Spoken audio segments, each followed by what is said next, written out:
Welcome, ladies and gentlemen, to the Bloodstained Community Broadcast. I'm your host, Zombie Mike, and with me I have Miketendo. Hey, Mike. Hello. Mike is from Pixel Tunes Radio, as well as his YouTube channel, Dongled, and he's a Bloodstained backer. Some of you may have heard him on the show before. Big fan of Mike's podcast, and it's always a pleasure to have him join me to talk about Bloodstained. Thank you for having me, as always. Yes, it is always a pleasure to talk about Castlevania and Bloodstained. Always a good time. So I'm super excited about discussing it, in particularly right now, because it's post E3. Yeah, the time we're recording this is late on Friday, so a lot of E3 stuff has happened. We've seen the 2017 demo, which includes like the castle entrance area, and I think it may include the previous areas because I've seen updated graphic footage from them as well. And then we get an awesome new boss to talk about. So yes. Where should we start? There's so much. Oh man, I would probably say starting with, I would probably say starting with the visuals, as far as like when you first enter in, and you know, kind of comparing it with everything that we've seen up to right now. Like, visually speaking, this is a breathtaking two-dimensional game. Yeah, it's definitely a departure from the, you know, the sprite-based stuff that we've seen from his previous games, but it's got that feel that we like. And the way it controls back in the demo from 2016, I thought it felt very good. You know, it felt like even though it was in 3D, none of those aspects seemed tough with hitboxes and stuff. Of course, it was a very like early build of the game, so there was plenty of bugs that we found, but there was nothing like truly breaking that I personally experienced. I saw some crazy videos of people falling through the levels, but that stuff was kind of hard to pull off, and I commend people that can go to that kind of level of detail and know how to break a game. Yeah. I mean, I think a lot of people will do that no matter what the game is. There'll always be those people that try to find the little like nuances and like little things, like the little nooks and crannies that you can get into in the game to kind of break it. I don't know. I was never personally one to try to do that. It always felt like breaking the immersion to me. So I would always kind of stray away from doing that. I always just wanted to kind of play the game for what it is, and if I ever encountered stuff like that, like for example in the very first Metroid game, or even Castlevania 2, for example, sometimes you would have situations where like you'd have like colors that wouldn't match up, so like you'd see like little parts of the background or the area that you're walking on, and it would be different colored than it normally should be. So like instead of it being purple, it'll be like bright white, or it'll be like green, like a bright green. And so that occasionally happens, just like a bug in the ROM, or you know, like it's just like dirty, like the cartridge is a little dirty or whatever. So you know, that stuff happens, but I think you're always going to have people that try to do that. But I don't know, visually I found myself kind of looking at a lot of the like little details this time around instead of like the last E3 build, which I'm trying to remember. I'm almost positive that the last time you had me on, we also discussed the E3 build. We did, yes. We did, right? So it's a year later, so that we're talking about it. So that's kind of neat. I don't know, like I feel like there's way more layers here than last year. Like just the candles, like the flickering of the candles that you see as you're, you know, kind of going up and up, you know, climbing this like cathedral area. The layers of like the it's not really, I guess you could say parallax scrolling in the background is just really cool. There's just so much to look at here, and the textures are really very well detailed. It's a very pretty game. Yeah, speaking of the textures, the Galleon Minerva, the ship, what do you think of the texture changes on like the walls for that? Yeah, I mean, I would say that looking at it, it looks a lot less like hollow You know what I mean? Like the background and the lighting is really well done. Like there's a part where you see like just to the left of where she's standing, where Miriam is standing, you have the lantern, and in the old build, you had the lantern, which really wasn't giving off any kind of like special light or anything. It was just like kind of like a flame flickering. But in this new build, you've got the light cascading like onto the background of the wall, which is really pretty. It just gives this like nice purple glow that makes it look a little more, I guess you could say, realistic, and a little bit more. It gives like a better like ambiance. Yeah, it's definitely like interacting with the depth of the level behind it a lot better in this build. I kind of like the older texture, the way it just looks dirty. Because, you know, dirt and grit always looks good in a game. I agree. It kind of shows that it's real. But the color, I don't know. Like, even the color of it, there's so much brown in the new version. I kind of liked that greenish version, or that greenish texture. But other than that, everything just looks clear. It looks like you could just get lost a little bit more in the background. Yeah. No, I agree. I think that Miriam kind of stands out a little bit more in the newer build, whereas in the older build, she kind of looked like she doesn't belong there, sort of. Yeah, that was a lot of people had that feedback. That was pretty common. Yeah, and but so yeah, I think she certainly pops more now. Yeah, definitely. I think they've done a better job of giving some more like immersion to the characters and the enemies, so everything looks a lot better. My big complaint this time around regarding visuals is in the new location, there's this area that has like like the whole area is just like the cathedral for this new area that they covered. And you get to a part where you can bust, like you can make it so that the bell, this giant bell, drops, and it destroys this area of dirt, like a dirty kind of. Yeah, it's like built up wood, like that had collapsed there or something. Right, and that in particular looks really bad. Like it does. It just, you could tell like they're still working on it, and the particle effects for that particular area just don't look right. It looks very like fake polygon-ish. And I'm sure that that's just because they're still working on it. It is a game that's in development. It's still a work in progress. So if this was the final build, then I would say, all right, you gotta, what's the deal? But I think that overall it looks really well done for the most part. Like everything else. Like as you see her kind of, Miriam's kind of moving on to different parts of the cathedral. She's going through where you see this moon in the background. It's kind of like the background is just like pillars. So you're walking through this corridor, and you could see through to the other side, and you see the moon with the sky, and it's got this like really nice like purple glow and these smoky clouds, and it's just really breathtaking.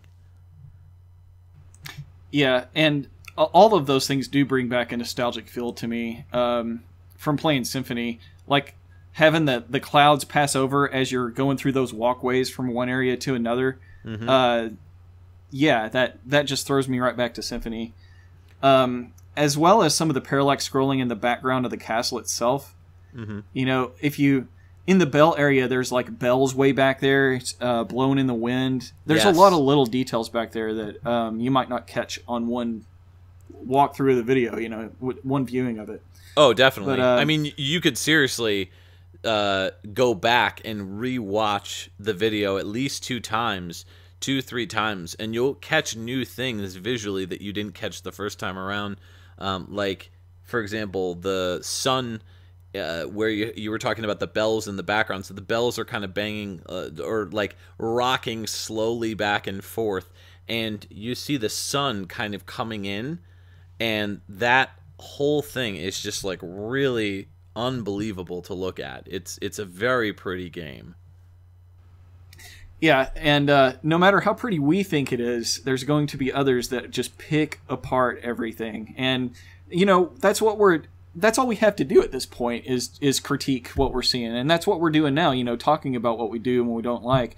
So it's just, whenever we're hearing, discussing things like this, it's hard not to be overcritical. And then, no one wants you to call their baby ugly, and this is all an effort that we've all kind of made happen together. So, I've got to put that part of me that wants to get upset because someone doesn't like something I do, to the side.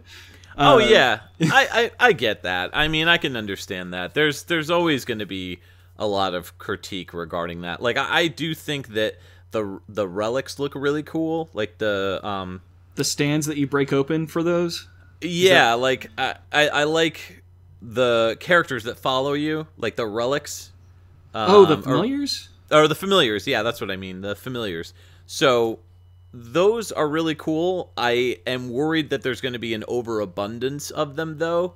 That was my biggest problem with Shantae Half Genie Hero, is that you never really get a chance to use, like, you're constantly rotating through these different familiars, or different, transformations in the case of Shantae. And I'm worried that there's just going to be, like, constant,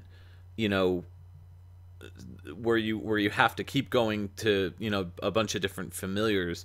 And, I saw as you were going through the game, you were unlocking more and more, where you have after you beat an enemy, you get stabbed with the crystal, which I thought was so cool.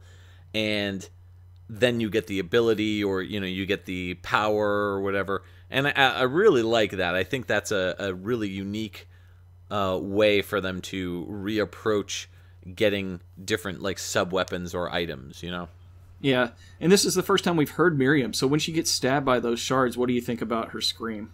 It like, you could feel it. Like, you could feel that she's getting stabbed, it feels very realistic sounding. It doesn't feel like it feels like she's in pain, but it's a pain that she can get over. It's just, it doesn't sound like she's gonna die or anything like that. It just sounds like, oh man, this sucks. Like, I can't believe this happened again.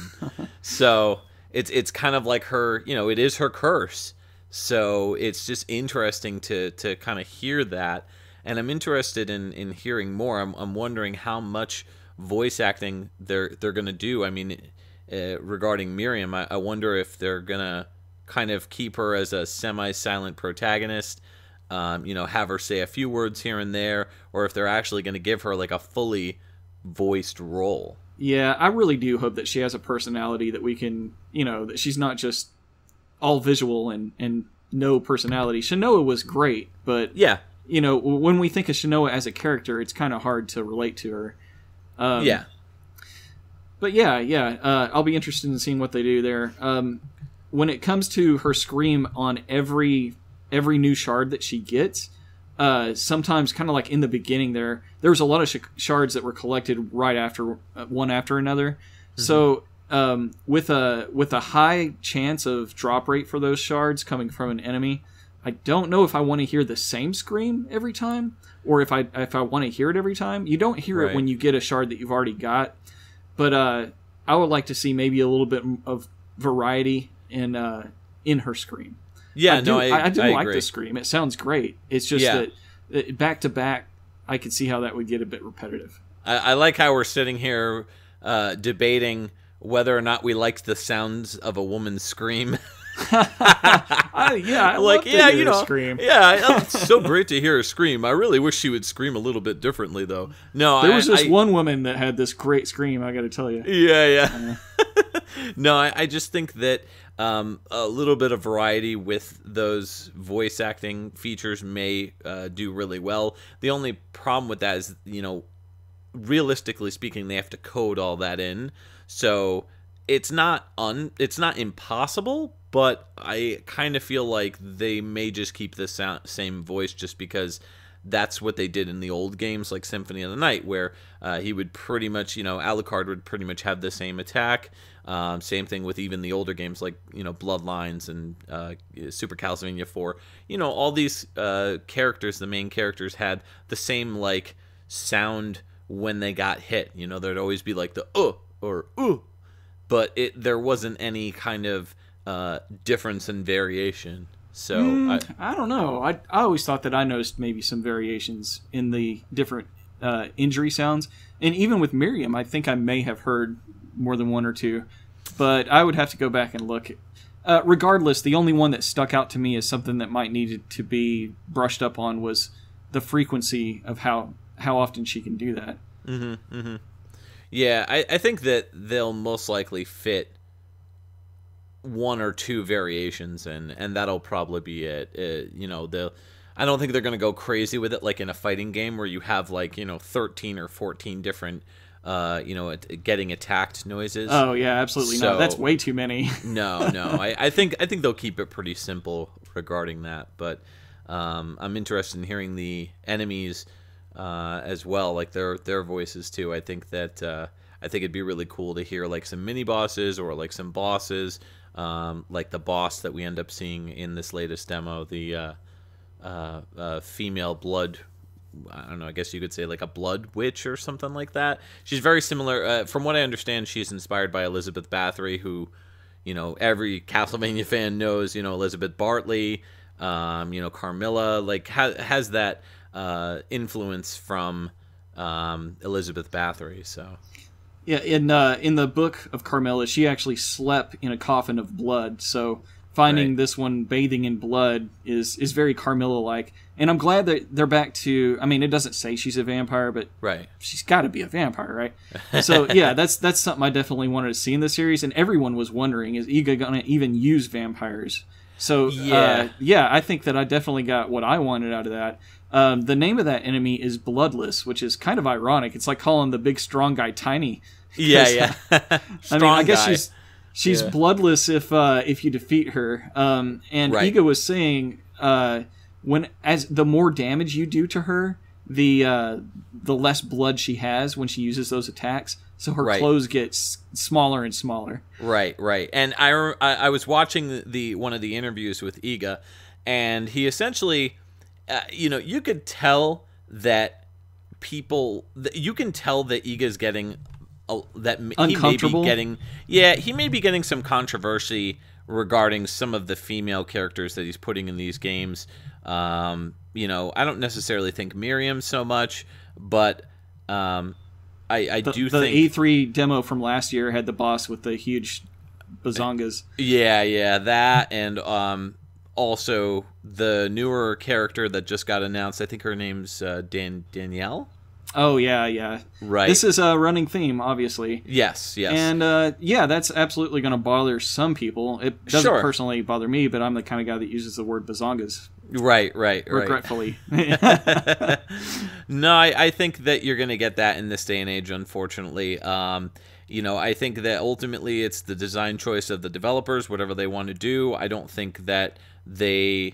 I don't personally have any complaints about it, but I understand why people complain about it.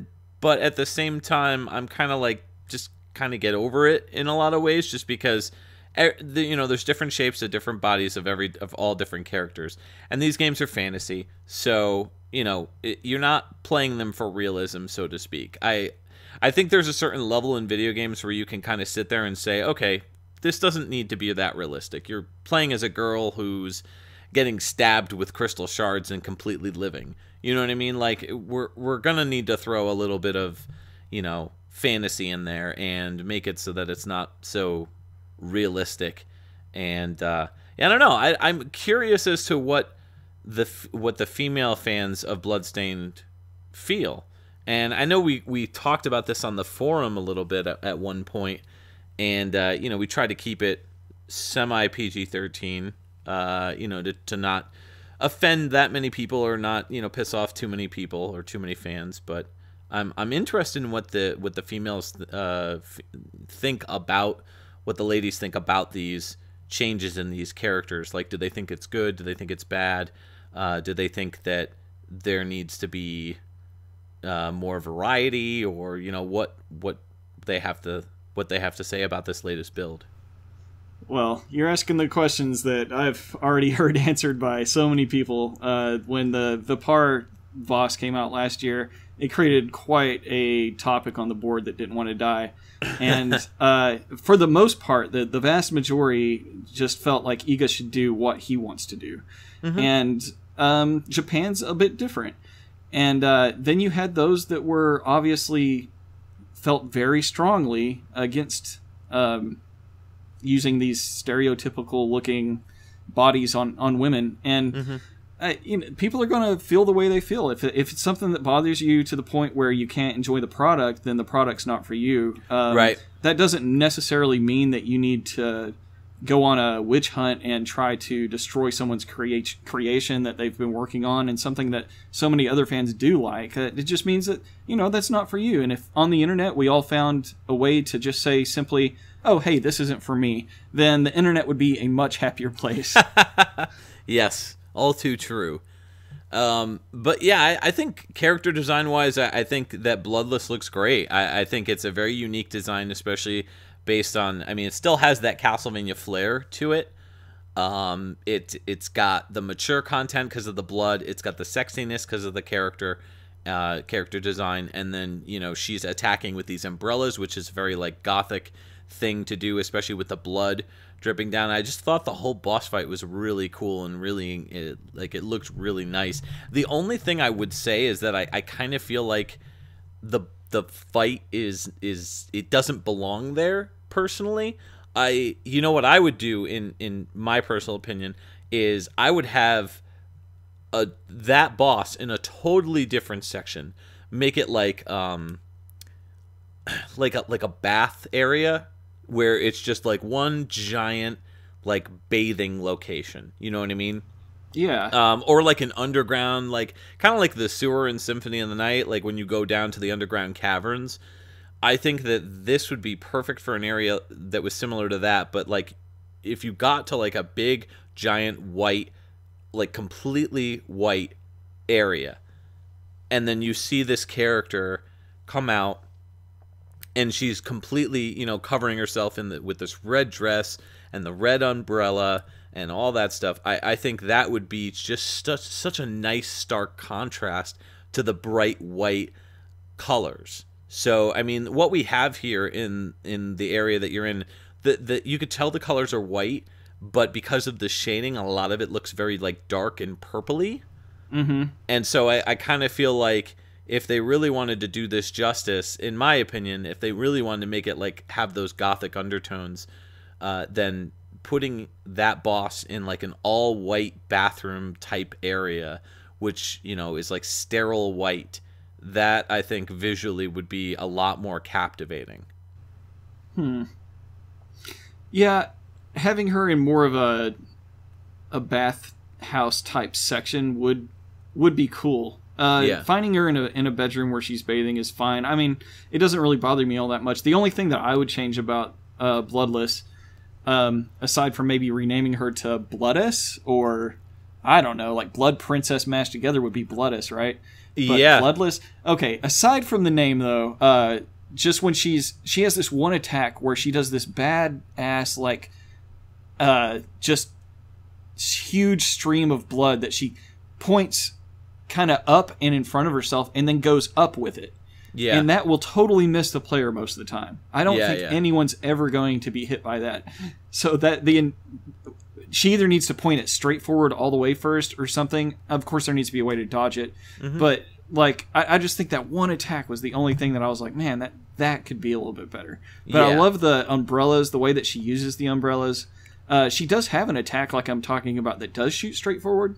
Mm-hmm. But that other attack, she starts out up at an angle, and I just don't think the player's going to be there. So it makes it feel like that's definitely a computer. I'm not having a fight with someone. I'm playing it against a game. Yeah, I also think that we are watching someone who's playing the demo, who's the developer of the game, Whereas if we were playing it, then I think it would take a little bit longer for us to catch on, because he knows where to stand. If you watch him play, he knows where to stand to avoid getting hit. He knows the layout of, what the enemy is going to do.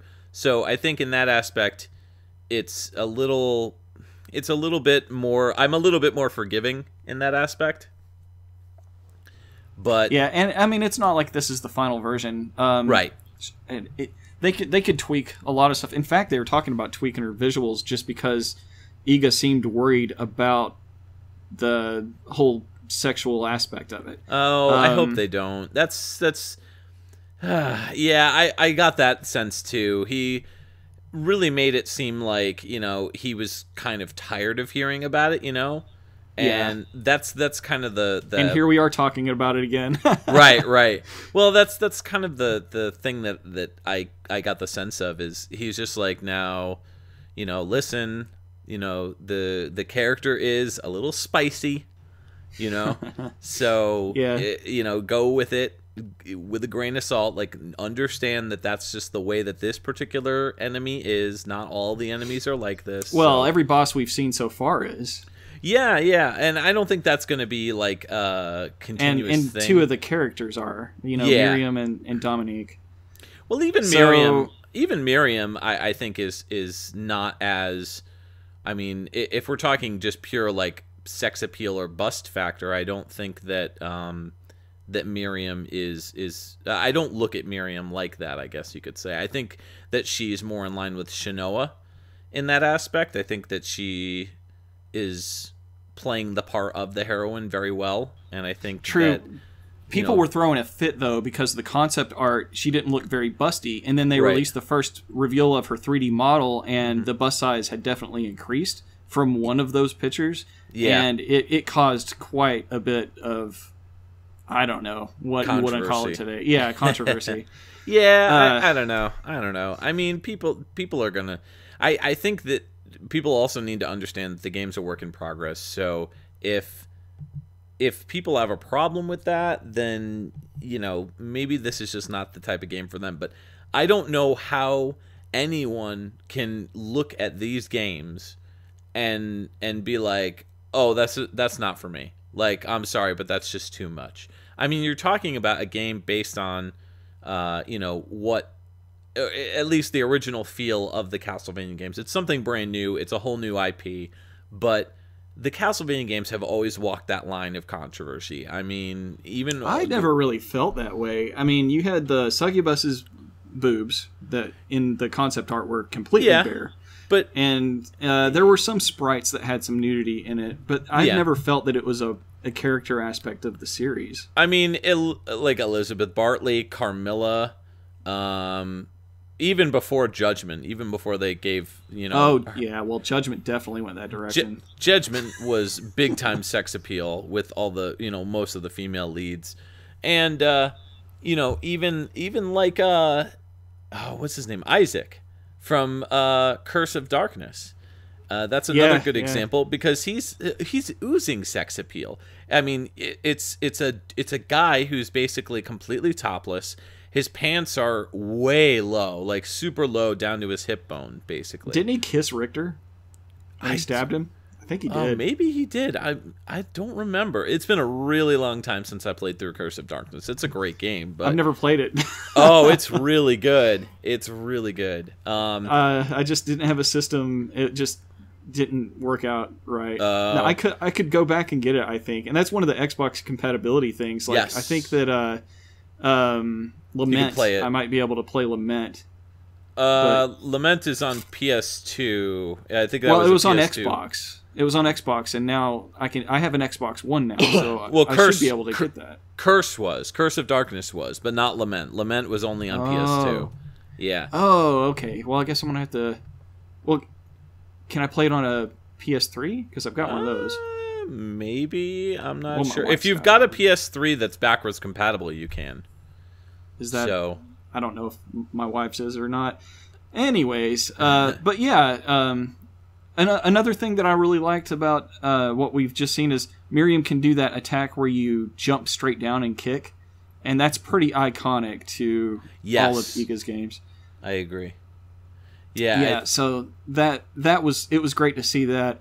One of the things that's always kind of got me is, and like you said, we don't play this for realism, but gravity. And, you know, when someone is double jumping, I saw someone on the forums mention that they liked it when Alucard's cape kind of fluttered out like wings to make the double jump make sense. Yeah. And I think that looks better than just having, you know, a gravity-defying little jump. And she's got all these magic powers. Why not give her, like, some kind of crystal, like, gargoyle-looking wings that flare out or something? I don't know.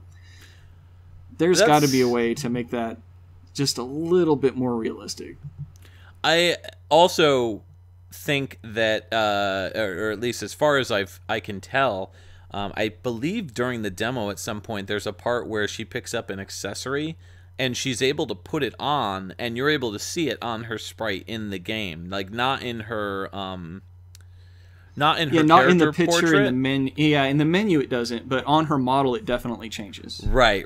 And that is awesome. I'm glad that they're doing that. I would love to see them get really crazy with that and do like completely different costumes, or, you know, different like outfits and stuff. I mean, like, you could definitely see her wearing like a vampire hunter type outfit, or maybe something like a Sonia Belmont, or even something like a Sypha Belnades, or you know, anything like that. I think that if they did those kinds of throwback costumes, but they made them different enough so that they didn't look exactly like the Castlevania outfits, then I think that would be a really cool thing to do, and that would be awesome DLC. I mean, that's totally something that I would purchase as DLC personally. So, well, the good news is that's already been announced. They've actually shown some concept art for some of the different ones that they've got. They've got the plague mask. They had her in glasses. So that's definitely on the way. Yeah. And I don't know if you saw Fatigue Girdal's mods, but he actually has like 3 different versions of Miriam's costume that he modded for the demo that you can download and use. Oh, that's awesome. Yeah, and they look really good too, each one of them. One's like a vampire-looking red and black. Then another one's like a lot of pink, like lolly-looking outfit. Right. Yeah, and he's done retextures for Vipar, because a lot of people were talking about how it looked too bright to them. So if that remains open, that may have just been because they didn't password their game engine's resource files. So I don't know if in the future we'll be able to mod as easy as we can now. Yeah. But yeah, I think there's a huge potential there for users making their own stuff, and even for DLC like you're talking about. I hardly ever buy DLC, but I know that in the game they're going to have a wide variety of looks for her.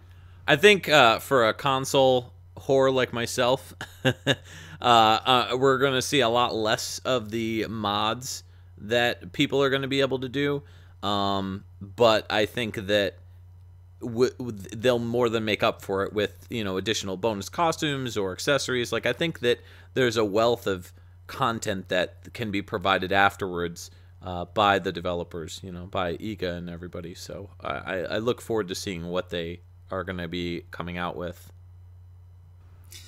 Yeah, so it looks like the Dullahammer heads, you know, we first met Dullahammer in the original 2016 E3 demo, where his head, you know, he uses it like a mace.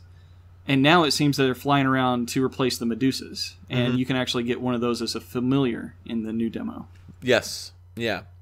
And I know you mentioned just before about the fact that you can, like, jump on characters' heads, like enemies' heads, to kind of give yourself an additional boost. I think that's so cool. I mean, that just opens up so much for platforming. I mean, you could do so much with that. You could put secrets in places that you can only get to if you kill a specific enemy, and you know, kind of kick your way up there. It opens up so much more for the gameplay. I think that it's definitely a wise choice as far as the jumping mechanics go and the gameplay mechanics. So yeah, and I know they'll take advantage of it, because I actually saw them in one of the playthroughs. Curry the Kid was playing, and they used that to where he jumped on one of the dual hammer heads and then used the double jump to get up a little higher, got on a ledge, and there was a chest hidden up there. So yeah, that's definitely part of it. One tiny complaint that I do have is about the weapons. So I think that there's a lot of weapons that they kind of showcased, and maybe it's just because they're still working on the game, they're still working on the build, so they haven't finalized anything in terms of visual designs or anything. But one of the things that I really loved and appreciated about some of the the other Castlevania games is that the weapons had personalities unto themselves. Like, you could pick up one of the weapons and it would just feel like its own unique weapon. It didn't feel like anything else in the game. Right. If you had like the axe, you could expect the big like kind of jump up and then huge swing down. Like, right. It felt very different than the other stuff that you had. One of my favorite weapons in Symphony of the Night is the purplish type sword that there's specific move sets that you can use with it, and if you get it just right, you could stab multiple times. I think it's the rapier, if I recall. It's like it leaves like these purple streaks as you're attacking, and Alucard would kind of do this like when he stabbed with it, and it would make like a multiple patterned noise as you do the move. And that was always one of my favorite weapons in Symphony of the Night, to the point where even if I got a better weapon or a more powerful weapon, I would keep that weapon, the rapier, whatever it was called, so that way I could utilize it, because I felt a personal connection with that weapon. And I don't really get that with this game so far. What I see is, a lot of very generic weapons like short sword, dagger, claymore. Like, I would like a little bit more personality attached to the weapons, so that when you pick it up, it feels like a weapon that has just been long lost, and you're kind of getting this weapon, and it feels like it's its own beast, so to speak. I don't know. I hadn't really played with many. The only ones that I've got is the kung fu shoes and like the the sword that we had in the old demo. So this time around, you got the short sword. There's like the knife. There's another small like in between a short sword and a knife. The claymore, katana, spear, mace. The katana was cool. I like the katana. Yeah, and they have the whip. What did you think about the whip? I did not like the whip. I am a hardcore whip fan when it comes to Castlevania. So my big gripe with the whip, and Iga kind of explained this in the when he was demoing the game in one of the many videos that I've seen about this, and he was kind of like, we tried to make it a more realistic whip. So the whip is more like a whip crack. It's less of like a long like whip that goes like far across the screen, and that's what I loved about Castlevania, is that style whip. Like that's what I think of when I think of whips in Castlevania. I think of this long like outreaching whip that curls at the end, and the fact that they took that away and now the whip is more quote unquote realistic, I was not a fan of. I wanted to see the return of the classic whip style, where you're throwing the whip and it's shooting out into the distance. I liked the slash of the whip, but I can definitely see how the nostalgia is broken in that regard. So I hope that maybe that there's maybe some different whips have different animations. I don't know, but that'd be cool. Man, that'd be cool. Yeah, that sucks if I don't like to hear you disappointed. But they do have a rapier, and they have confirmed that that there will be button input combinations. So like you're talking about like a Street Fighter type move that you do on the D-pad, and then you hit a button and it does a different attack with that weapon. That's coming back. So that's awesome. We will have those. Yeah, I mean, I'm not going to be. It's not like it's going to be a game breaking thing in the sense that if I don't get that feeling when I'm playing Yeah, the but game. that's because so important, though. The way a whip feels in a Igavania game, that's super important. Yeah, I think if you're playing as a Belmont, it would be a little bit more important. But I mean, since this is a brand new IP, I'm okay with them taking liberties with different weapons. You know, I would like to feel a little bit more of a personal connection with the weapons. It's not that they are bad. There's a ton of variety, which I really like about that. But I just wish that there was just a little bit more nostalgia when it comes to the whip specifically. Yeah. I remember one of the huge things for Super Castlevania 4 was being able to whip in 8 directions, and now we can kind of shoot our magic in 360-degree freedom. I thought that was great. That, as long as I can control it comfortably, I'll be interested in seeing how it goes. Yeah, getting my direction pads on my left down, and then trying to use my thumb to aim and that same thumb to trigger an attack. Maybe it'll be up on a bumper or something for the attack, but it'll be interesting to see how that all actually works when I really spend more time with it. Yeah, I think that if it's a situation, it's probably going to be a situation where you have to hold down like a trigger button and then use the right analog stick to move her hands, all, in a 360-degree angle. So I'm looking forward to that. I think that'll be pretty cool. And, I think that I think in concept and visually speaking, watching it makes a lot more sense. I think actually using it and doing it yourself may be a little bit difficult initially. So I think that we may have to, kind of overcome that and, kind of get around it. But when I play these games, or really any game, I'm the sort of person where I will, be able to adapt once I figure out exactly how to do something. So yeah. I don't think it'll be that big of a deal. One thing that I've learned since Bloodstained has got me on the forums, in the past, in like Symphony of the Night, I didn't know that you could jump a certain way to kind of reset the animation for slashing. So you can, if you're really good, you can do like a little combo of a quick hit and like a dash back and a hit, and then like a jump and a hit or something. Mm-hmm. So there's an advanced deepness to actually getting really good at mastering how much damage you can output. Mm-hmm. And I think that we'll have what we had from Symphony, but we'll also have in addition this new tool to be able to add even more damage in. So the directional attacks with the shards, I think, will be kind of easy to use but hard to master.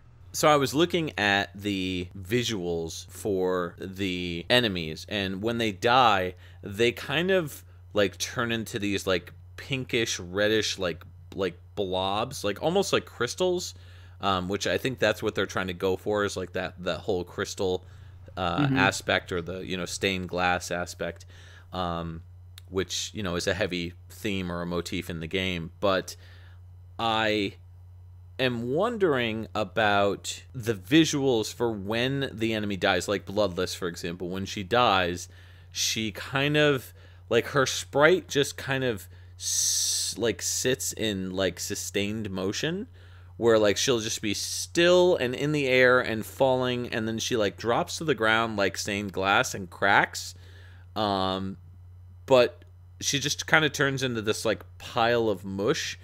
And then from there, if you notice, she kind of like disintegrates a little bit, and then out of the corner in the left hand side, that's when you get stabbed with the crystal for the power that you get from Bloodless. And my only problem with this is that she disintegrates, and I don't know, like the crystal doesn't really feel like it's coming from her, like it doesn't have her essence, because the body, even though it's still there, you know what I mean? So it's you make it like it's a situation where I feel like the body should disintegrate completely all the way and turn into this crystal. Whereas even after you've been stabbed with the crystal, her, you know, kind of like crystallized. You want to see the mess that she leaves behind become this crystal. Right. Yeah, that would be cool. Like if that kind of changed into the crystal and then she gets stabbed with it, so now she, you know, has the full essence of this enemy. What would be really cool, and maybe I'm just blowing this completely out of proportion, but it'd be really cool if you took on some of the personality traits of the enemies that you get stabbed with. So, you know, well, that was like all of my comic that I made was the Garamond, you know, the like dog type creature. Yeah. That was my point. Was like it in the story. I mean, this is not canon or anything, but right. You know, part of her curse is she has to kill these things to get stronger. But when she does so, she gets an attack that's something like that they used. So if you kill the bone thrower, you get to throw a bone. And maybe it's more than just their attack that you get. Maybe you know, Garamond, I was saying that it could tell how a person was personality-wise and in their life by the taste of their bones. Right. And that she never used to wonder what bones taste like until after she had defeated him. Right. In that comic. So yeah, I think that taking on parts of their personality and stuff would be cool, or maybe even some of their memories. I mean, there's awesome storytelling that could be done that way. Oh, absolutely. Yeah, I mean, and plus that would give us a chance to learn a little bit more about these enemies. They're not just enemies that you're killing. They come from a certain place. And believe it or not, you know, I hate to bring this up, but Lords of Shadow actually did a really good job of kind of... How dare you? I know. I can't believe I'm saying this. Like, I need to go drink bleach after this podcast. They did a really good job of tying in enemies to story. And that is one of the positive things I will say. One of the very few positive things I will say about Lords of Shadow. But I thought that they brought a real personality to a lot of... Not really visually, because a lot of the enemies were pretty bland looking in that game, but I think that they had something going when they made it so that the enemies were kind of linked in with the main character or with these characters. While we're still on enemies dying, yes, Bloodless dies exactly like you described, but did you notice in the E3 2016 demo that if you killed Morte with... Ooh, and I think Seamus too. If you kill them in different ways, especially with different magics, they have totally different death animations. So, yeah, if you kill them with like a sword, it's kind of the standard way they die. If you use the flames, they bubble up and then explode. Right.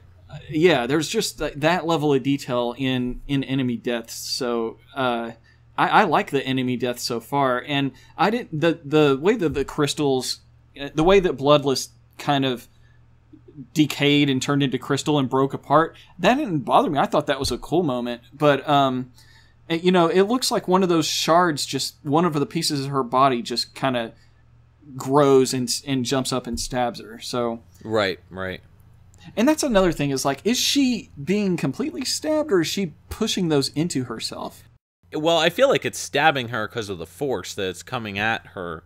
But it looks to me like she kind of pushes it in. She finishes off the push part. Yeah, I kind of feel like it's getting pushed into her. I don't think there's any pull on her end. I think that she's getting attacked out of nowhere. So it kind of feels like, you know, even... I feel like each time it happens to her, she doesn't know it's coming, but at the same time she does.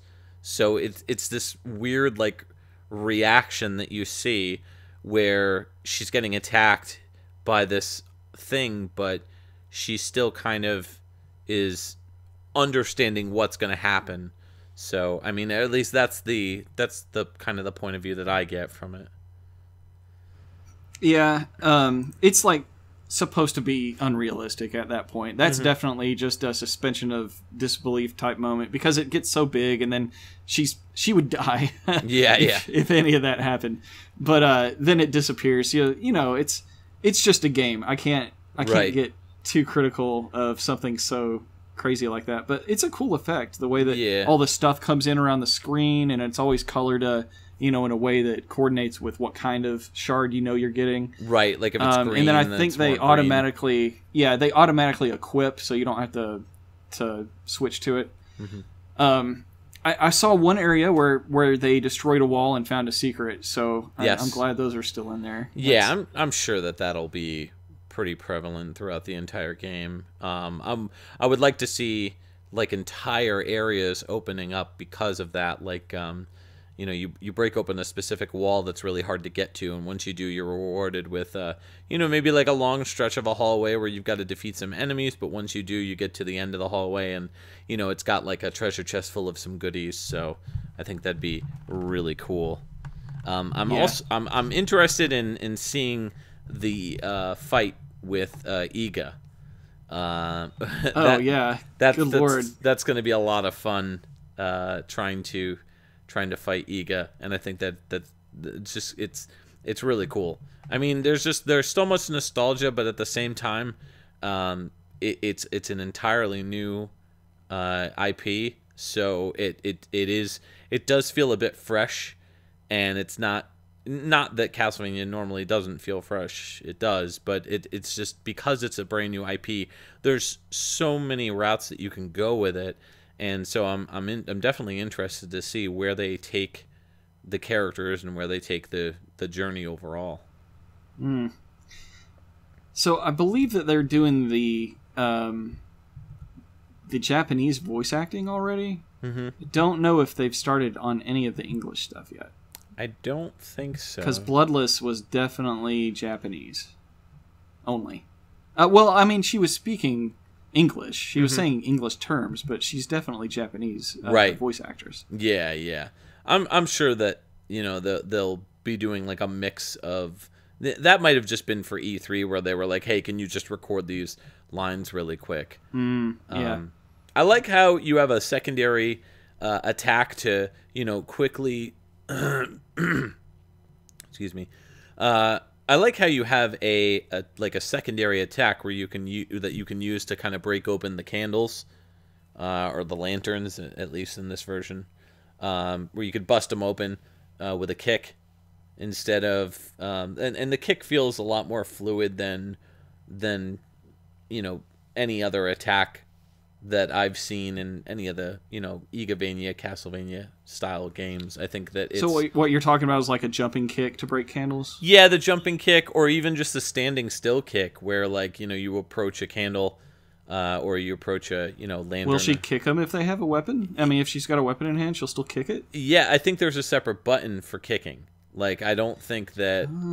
Yeah, because I was watching it, and she would be walking up to one of the candlesticks, and she doesn't even need to jump. She could just be standing there, and she'll start kicking it. So. I did not notice that, but that kind of fulfills one of my wishes, which is when I wrote that comic, the artist had Miriam kick down the wall, and I thought that was just so badass looking that Miriam's kicking down this wall, and I was like, you know what? No one would use a sword to test a wall to see if there's anything hidden there. They would use their foot. So I thought it would be badass if she just kicked down it. Whenever you get close to a secret and you're testing it, you could kick. So now I can. Whenever I test a wall for a secret, I'll just use the kick button. Yeah, no, it looks really cool. I mean, unless you're wrong, and then I'm going to be disappointed. That's all your fault. Yeah. I think that the font for leveling up needs to be a little bit bigger. It feels like it's not a part of the. I like the color of the font, but I feel like the font size itself needs to be a little bit bigger. Oh, I thought it was kind of reminiscent of Symphony's font when you level up. Yeah, I thought it was too, but I feel like because the resolution has changed, I think that the cursive writing there should be just a little bit bigger, so that it fills up the a little bit more of the screen, so that it's not as but at least they fixed the bug to where the first time that she leveled up, there was a little bit of the text was a little messed up on the first level up, and then the subsequent ones it was fine. Yeah. But yeah, that's all good now. So they are definitely listening to bug feedback. That's for sure. What did you think about the lance armor? That was a good kickback to the old enemies. Oh, definitely. Use the the pole arms to kind of stab at you from below a walkway. That happens in the new demo. Yeah, I think there's a lot of great throwbacks to some of the other games, particularly the Medusa heads, or what were they called again? Dullahammerhead? The Dullahammerhead, yeah. So those were really cool to see, just because those were definitely some of my most hated enemies to fight. So it's nice to see them return to those roots. I also, those running werewolf type enemies.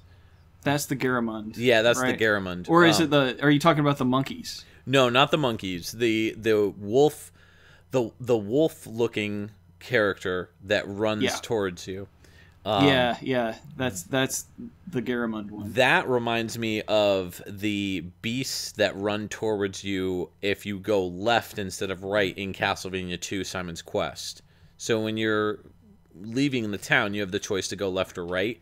And if you go left, you have these purplish, like bluish, like purple, dark colored werewolf type beast looking characters, and they kind of run at you. And I got a real sense, like a real throwback to those enemies. And I just remembered what I was going to talk about. Vampires. You mentioned vampires. Regarding vampires in Castlevania, at least, Castlevania 64 was I'm almost positive, literally the only game, I think Castlevania 64 and Legacy of Darkness were the only two Castlevania games where you actually fought vampires other than Dracula. And well, Count Ulrox, I guess, too. He was a vampire. Yeah, I guess you could say that too. But I mean, like, just like casual, random vampires that are just kind of chilling. And you just kind of encounter them, and you're just fighting them. And I think that... Yeah, I can think of others, too, but they're all bosses. Yeah, not just a standard enemy. Yeah, no, I'm talking, like, just random enemies where you're fighting vampires. And I think that that would be really cool if they were to introduce that into this game to kind of give it that supernatural twist that, the Castlevania games never really had in that aspect. Like, I think that, if you're going to have supernatural enemies, vampires are definitely... Vampires, wolfmen... mummies, like all the Universal Hammer horror film style enemies that, that's the whole basis on Castlevania. The Castlevania was meant to be like a B-movie kind of, nod to all those classic Universal and Hammer horror films. And so that's the whole reason why. I mean, even like the entire game is themed based on movies, with the end credits and everything. Or even in the beginning of Castlevania 3, it's got the film strip. With the film reel, right, exactly. So I would like to see maybe a little bit more of that, but I'm happy with the way that the direction is going for the game at this point. And as soon as, like, a lot of people have a lot of hate towards, like, Kickstarter, and, I'm always of the mindset that if I see something and I see some visual aesthetics of a game, and it looks good, I'll back it. That's one of the reasons why I didn't back Mighty Number 9 is because I really wasn't happy with the way the visuals looked initially. And with Bloodstained, even though I had my doubts initially, as I started seeing more and more as the Kickstarter campaign was going on with Bloodstained, I really grew to appreciate the art, and I thought it was really good. And then when they announced that Ayami Kojima was going to be doing the cover art for the $100 and up reward for the physical copy of the game, I was like, I'm totally on board at this point. You got to, man. You're a huge collector of Castlevania stuff. I do not see any way that you would have just skipped this altogether. Oh no, God no. I know that you were holding out, but I think the reason that you were holding out is because you wanted it to come to Nintendo, and you just were like going to try to hold back just to say no. If you do the Nintendo thing, yes, but until then, you gotta help me out. Which is completely ironic because the Wii U build got canceled, and I switched over to the PlayStation 4 because I don't have a Switch.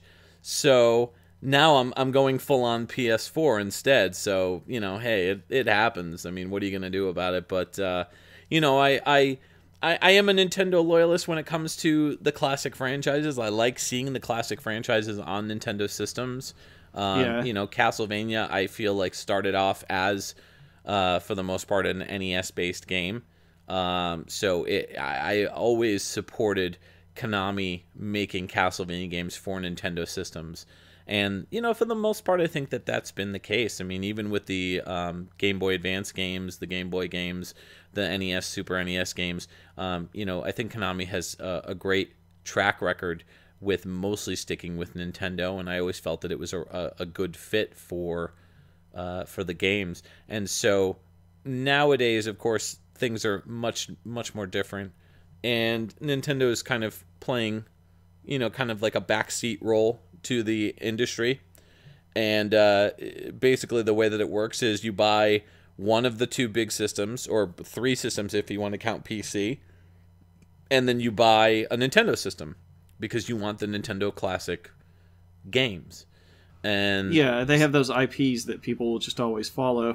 And I can't believe that you don't have a Switch yet, because I don't. They, you know, you're Miketendo, and I just can't imagine you not getting the newest Nintendo, especially now they've announced that Metroid. Yes. There's Metroid out there, so there's only one series, as far as I know, that rivals your love, or that you're a huge fan of, and the only thing that rivals Castlevania for you is Metroid, right? Yeah. Castlevania, Metroid, and Mega Man are my three, like classic Mega Man, are my three favorite franchises. Probably Castlevania is my absolute favorite, and then Metroid is definitely a close second. I'm super excited about Metroid. It's going to be great, and yeah, I am going to buy a Switch now that Metroid was announced. One of the reasons why I didn't buy a Switch initially was because I was disappointed at the fact that I pretty much bought a Wii U expecting there to be a Metroid game, thinking that there would, and thinking that the system was going to get a lot more support than it did. And while I love my Wii U, I think it's a great system, and I've played tons of really excellent games for it, I also feel like I didn't want history to repeat itself. And I said to myself, if I'm going to buy a Nintendo system, I'm going to buy it with the notion that Metroid is at least announced. And so now I feel a lot more comfortable about buying the system. I also have a personal rule where I don't buy a system unless there's at least 5 games that I want. And 5? I thought your rule was 3. No, 5. There's got to be 5 games that I absolutely have to own. And right now on the Switch, there's really only, I would say, 2. Bloodstained and Metroid?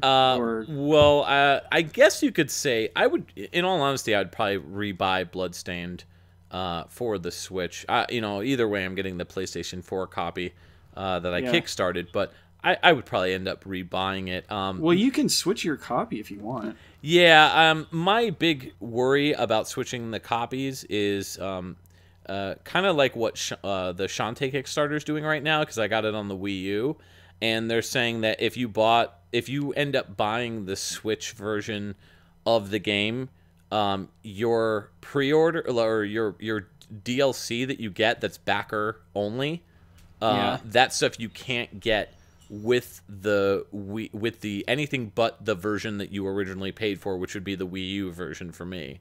So I wouldn't be able to get all those downloadables and unlockables and like the extra content, the the upcoming DLC that's coming out for the game.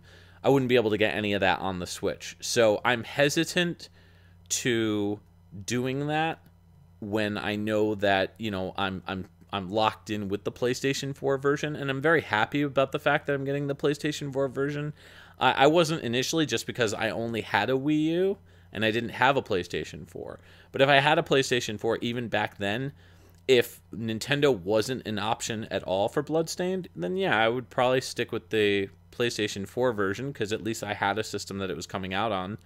And I'd be disappointed that there was no Nintendo version, but I would still pick it up on the PlayStation 4.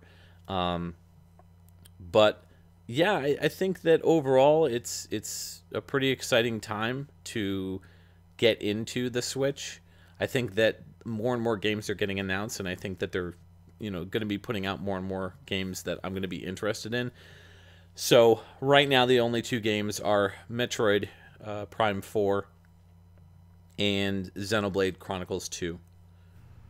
Oh, nice. Both games look really exciting to me. So, but I'm really excited about Bloodstained. After looking at this, the whole point of the conversation I wanted to get back to is, I'm really still very excited about Bloodstained, watching more and more footage get released, I'm looking at this thing and I'm sitting here and I'm saying, you know, how is it that they only have supposedly, but I believe this was a misquote, 20 to 30% of Bloodstained is finished, and yet they're saying that they're going to release in Q1 or Q2 of 2018.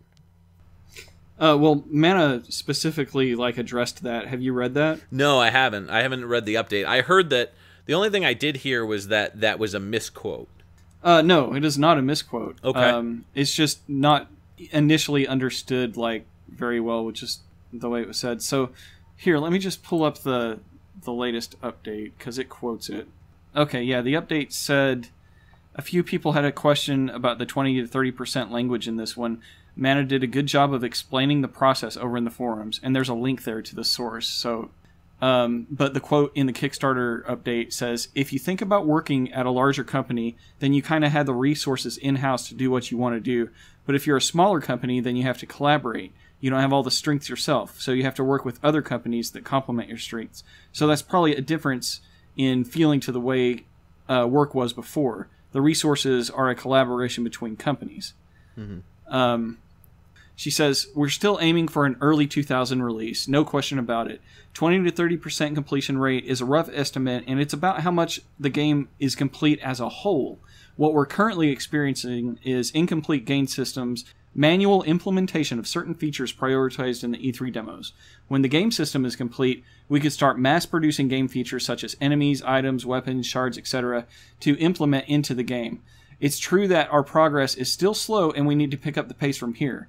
Once these core systems are in, our progress will speed up massively. Note that the percentage also doesn't include materials that are already made but not yet in game. Here's an example that may be easier to picture. Let's say the game system we're currently working on is a weapon system. Weapon system is 100% complete when the player is able to choose one weapon from each category, such as sword, whip, gun, mace, etc., and make sure that they are able to use it correctly in the game. This includes a system that allows us to easily add additional 100+ weapons from a developer's point of view. It also needs to be accessible by new programmers. When the system is incomplete, new items are added manually and take a very long time. At that moment, there are only a couple of weapons, and mass production can only be done by 1 or 2 high-level programmers. Right now, we are focusing on completing the game system to maximize efficiency and then speed up adding progress using more manpower. As a small disclaimer, the top explanation is purely for an example on how incomplete the game system makes it difficult for us to implement new contents and does not represent the current production status. I wish I could explain this better, but since I'm not a developer, this may not accurately explain the exact process. The too long didn't read is, don't worry, we're still aiming for an early 2018 release, and the process will speed up once we get the core system down. There are ups and downs in the production, but I also have faith in the team. I hope the best for Bloodstained's smooth release. And that's all coming directly from our communications manager. So one thing that worries me is the idea of having hundreds of weapons. At least it's not breakable weapons, which that's nice. I'm pretty happy about that they're not doing anything like that. But I don't know. I think that it should not be. The game, because they're working with such a smaller team, is definitely going to take longer, without a doubt. I don't doubt that. So I'm very patient and understanding when it comes to that, and the fact that they're saying early 2018, I'm pretty impressed by that. Looking at Way Forward, which was a much greater known developer that wasn't a startup with a brand new IP. Shantae's been around for a long time. And that game took them, granted, they were probably working on other projects too, but Shantae took them 3.5 years to come up with the base game, and they're still working on the DLC. Versus Yooka-Laylee, which that came out, I think maybe a 1.5 years after they announced it? Something like that. So, I think that Bloodstained's development time with the team that they've got is relatively okay. I don't think that we're waiting an abnormally large amount of time. I think that the time is just right. Yeah, it certainly feels like it though, because when we're used to hearing a game announced and people are talking about it, we know that we're hearing that because we're supposed to be getting hyped to go and purchase it, to get the word out that this game's going to come out. But in a Kickstarter game, it's a lot different. You have the entire development process and all of the hiccups that come along with a smaller company that's incorporating a lot of new talent and coordinating with other teams, creating the IP from scratch, the story from scratch, all of the assets, absolutely everything. I mean, even with Yooka-Laylee, did they have some kind of game footage to show off the game during the Kickstarter? Yeah. Because Bloodstained didn't. That's true. Yeah, Bloodstained initially had just like some character portraits, and, I think they did a really good job with the introduction video, which really got people hyped for it, and they saw the potential of what IGA wanted to do. But I also think that IGA was people knew what to expect from Bloodstained and from IGA, whereas with Yooka-Laylee, I think people were like, oh, it's going to be like Rare's games, like the 3D games, but it's not made by Rare, and it's made by a developer who is like multiple people, whereas like IGA, this is one of the reasons why I think that Bloodstained is going to do much better than Mighty Number 9, is because IGA is a longtime producer of Castlevania. Like, he has produced so many games for Konami. He has all that experience under his belt for how to produce a game. Mighty Number 9 is a different story. You had Keiji Inafune, who basically started off as an artist and really, for the most part, worked on the more creative aspects of design and everything, and he really wasn't labeled as producer. From what I understand, I believe it wasn't until like Lost Planet, like around that time, when he started coming up with more in-depth concepts and stories and characters and worlds, and kind of like spearheading production. So in my opinion, he's less of a producer and more of an artist. And I think that was the big problem, is he tried to jump into a role that he maybe wasn't prepared to jump into. So I think that's one of the reasons why Mighty Number 9 got mismanaged, whereas Bloodstained, I think, is a much tighter ship thanks to IGA. Yeah, I mean, I hear a lot of comparisons about, is this going to be another Mighty Number 9? And that's just like my trigger. Every time I see that anywhere, I'm like, why even mention it anymore? Deep Silver's not involved, so you're not going to get your crying like a whatever anime on prom night. fanboy, Anime fan on prom. So you're not going to get the trailer from Deep Silver that says that crap. Right. Who else was involved? Even their localization companies, it's not the same. You've got just so much of a different team. There's Inti Creates was initially really involved in Bloodstained, and now we've seen other people brought in. So I'm sure that the amount that they're expected to do and have to do is a lot less.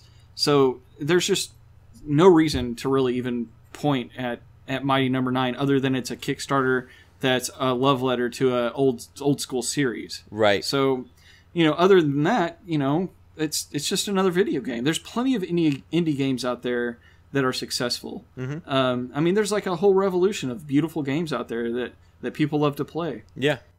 Oh, yeah, definitely. Yeah, I think that this game so far is meeting all my expectations, and, I would say meeting them and semi-blowing them away. I think that this is probably going to be one of the best Kickstarters yet, as far as like a Kickstarter-produced game. I still think the Shantae Half Genie Hero was a good game. I think it was a much different game, though.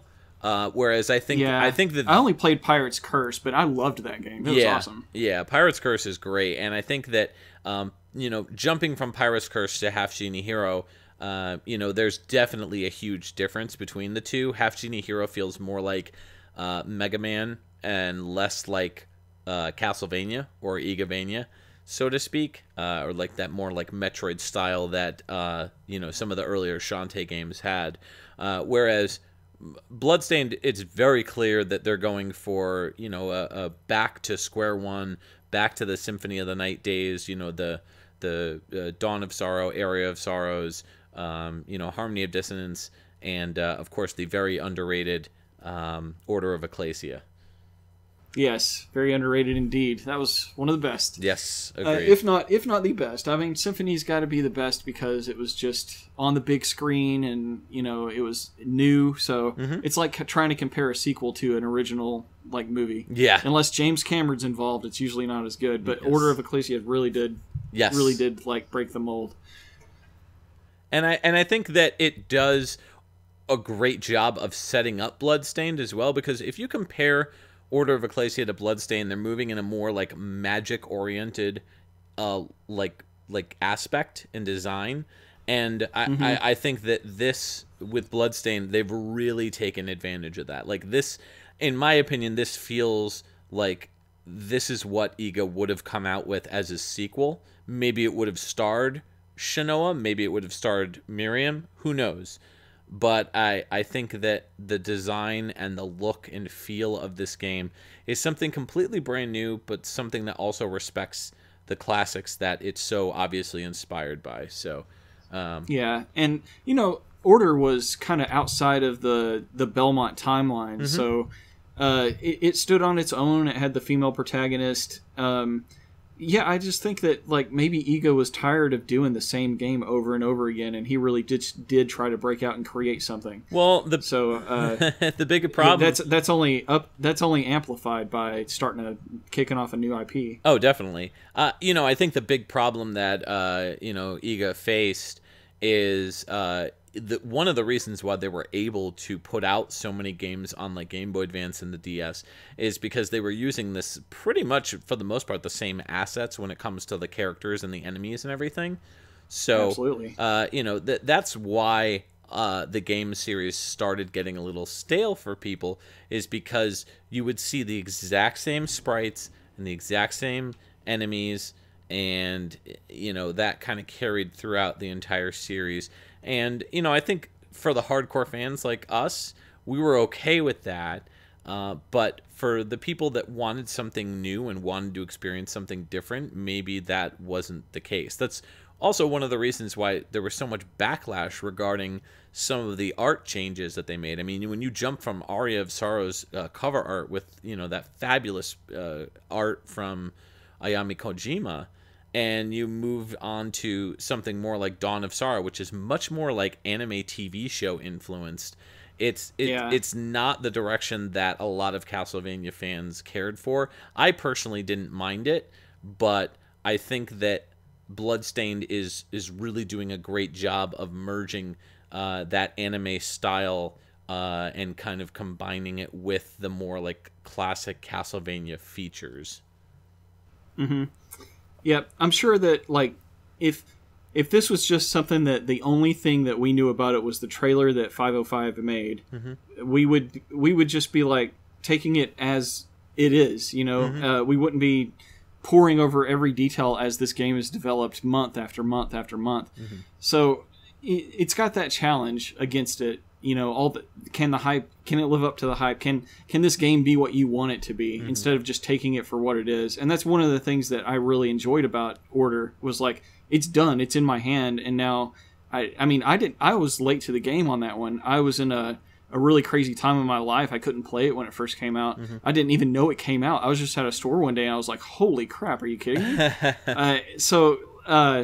Yeah, and when I played it, I was just soaking it up for what it was in the moment, and I kind of lament that I won't be able to do that for this game, especially because people are going to expect to hear from me on the forums and stuff, and I'm just going to be in my little cave playing Bloodstained forever. Yeah. No, I think that when the game comes out, it's definitely going to be who knows, down a year from now, most likely the game will be already out. And, if we do meet up and have another discussion very similar to the way we did last year and this year regarding E3, I feel like we won't be talking about what the game is going to look like. We're going to be talking about the game in the present tense, that the game is going to be out and we'll be enjoying it. At least, hopefully, fingers crossed. Right. And by that time, all sorts of wikis will be filled with many people's hours of documenting every little secret that they find, every item, and its stats, and all that good stuff.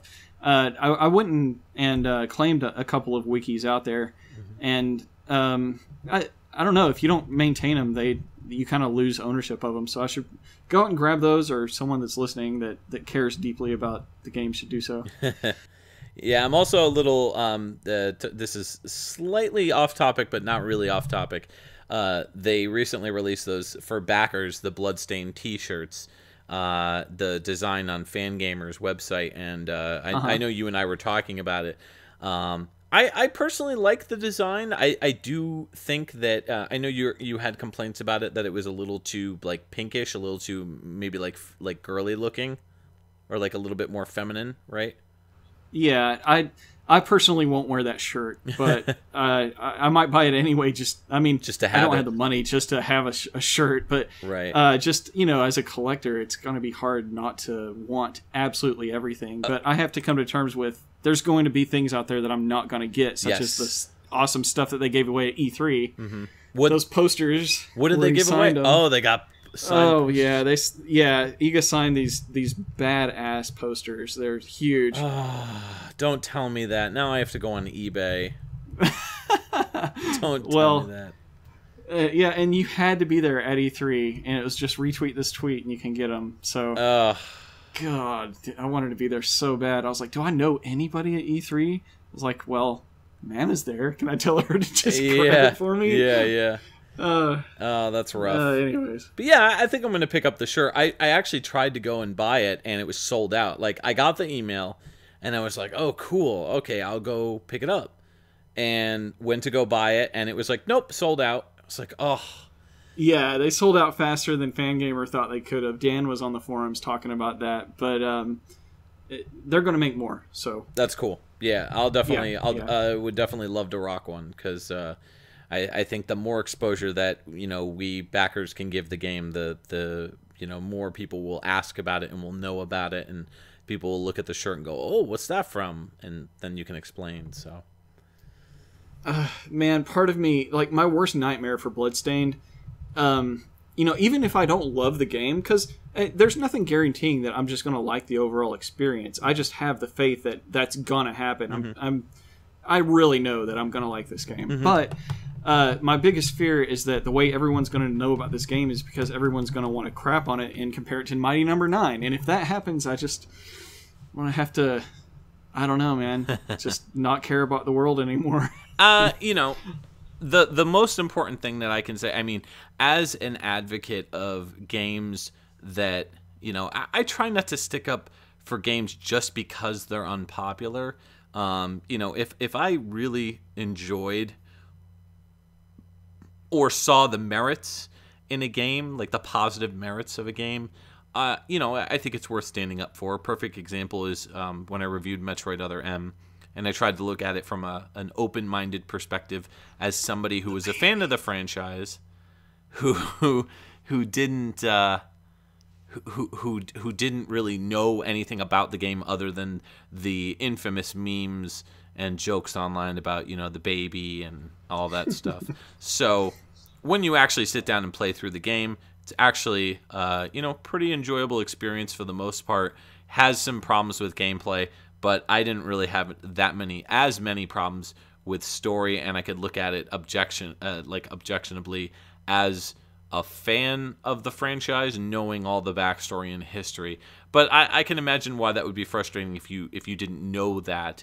And so with Bloodstained, because it is a brand new IP, there's no going back and learning about lore or history or anything like that. It's not as convoluted as the Castlevania timeline was. It's going to be brand new. Hey, here's this game. It's brand new. This is all that you need to know about this game is in this game.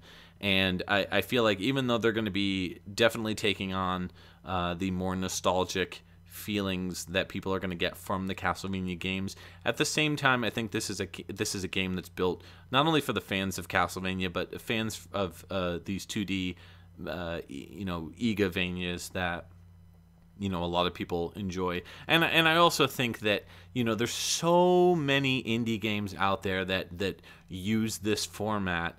And it's going to be really nice to be able to play a game that's made by the developer, by the creator, of Yeah, the grandfather of what this is supposed to be, the guy that started it all. Exactly. Yeah. I mean, Iga himself has said that Symphony of the Night was based more on Zelda and less on Metroid. You could definitely see the Right, Metroid that's so influences, crazy.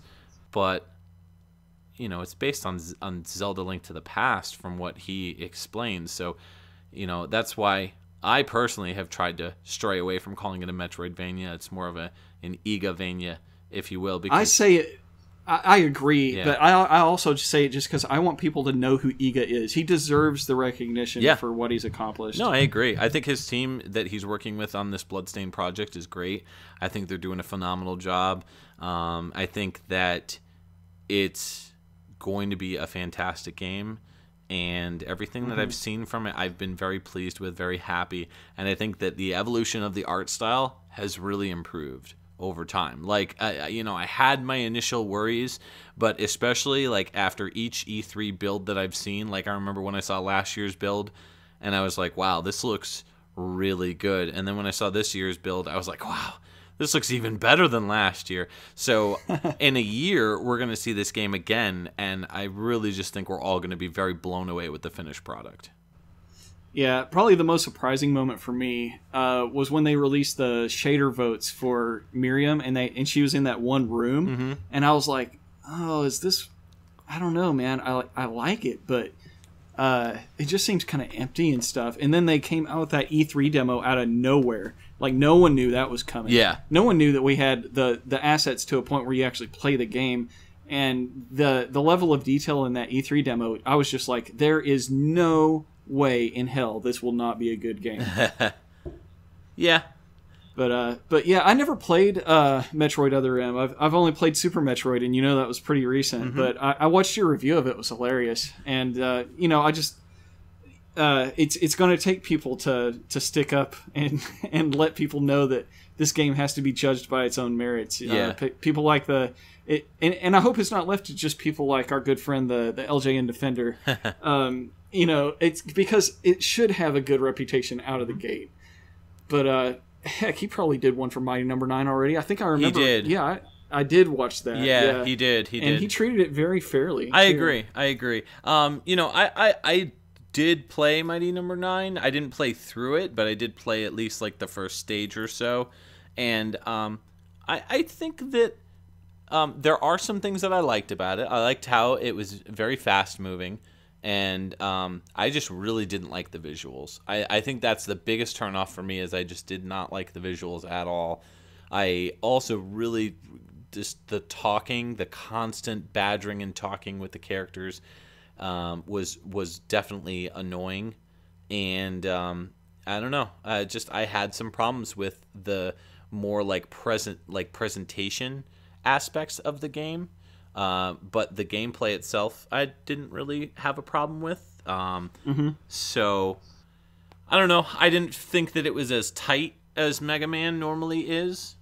But I think that after playing the Bloodstained demo last time, like last E3, I was playing it and it felt like Castlevania. It felt definitely like an unfinished build, but it felt like what Castlevania would feel like.